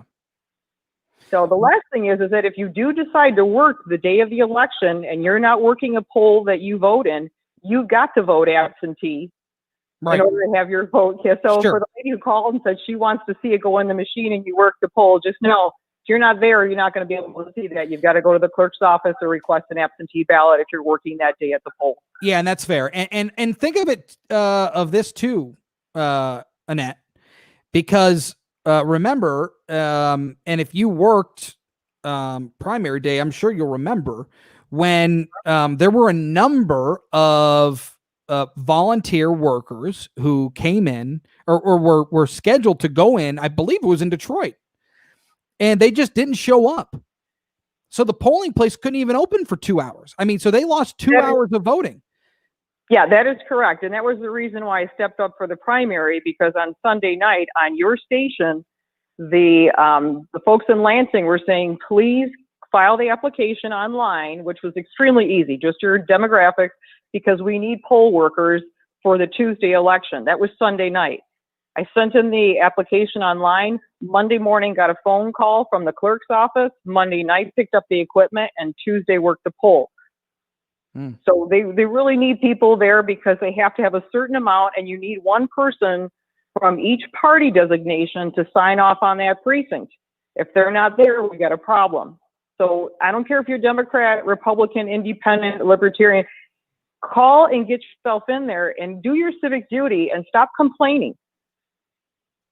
Sure, fair enough. Hey, Annette, thank you. I appreciate that. A lot of good thoughts there. Love the show, and tell Frank we give him our best, and we really enjoy the station very much. Good. Well, thank you. We appreciate that. Frank ain't slumming it. He's on the beach up north, I think. So he's doing just fine. But we appreciate that. Thank you for listening. All right, we're gonna run out of time here, unfortunately, for this whatever day it is, Wednesday. We will be back tomorrow.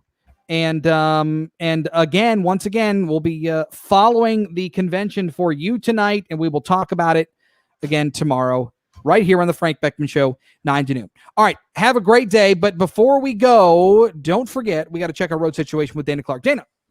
This report is sponsored by the podcast Why I'm Voting. The Why I'm Voting podcast features stories from Will Ferrell, Billie Eilish, Darius Rucker, John Legend, and more. All right, Chris. All right. Good job today. Thank you, everybody. Appreciate it. Thanks for watching. And we will see you tomorrow. See you guys tomorrow. Bye, Dave. Don't come with that weak stuff here tomorrow. You better get your head straight. Hey, you know what? I thought I held my own very well against you today. Goodbye, Dave. See you, friend.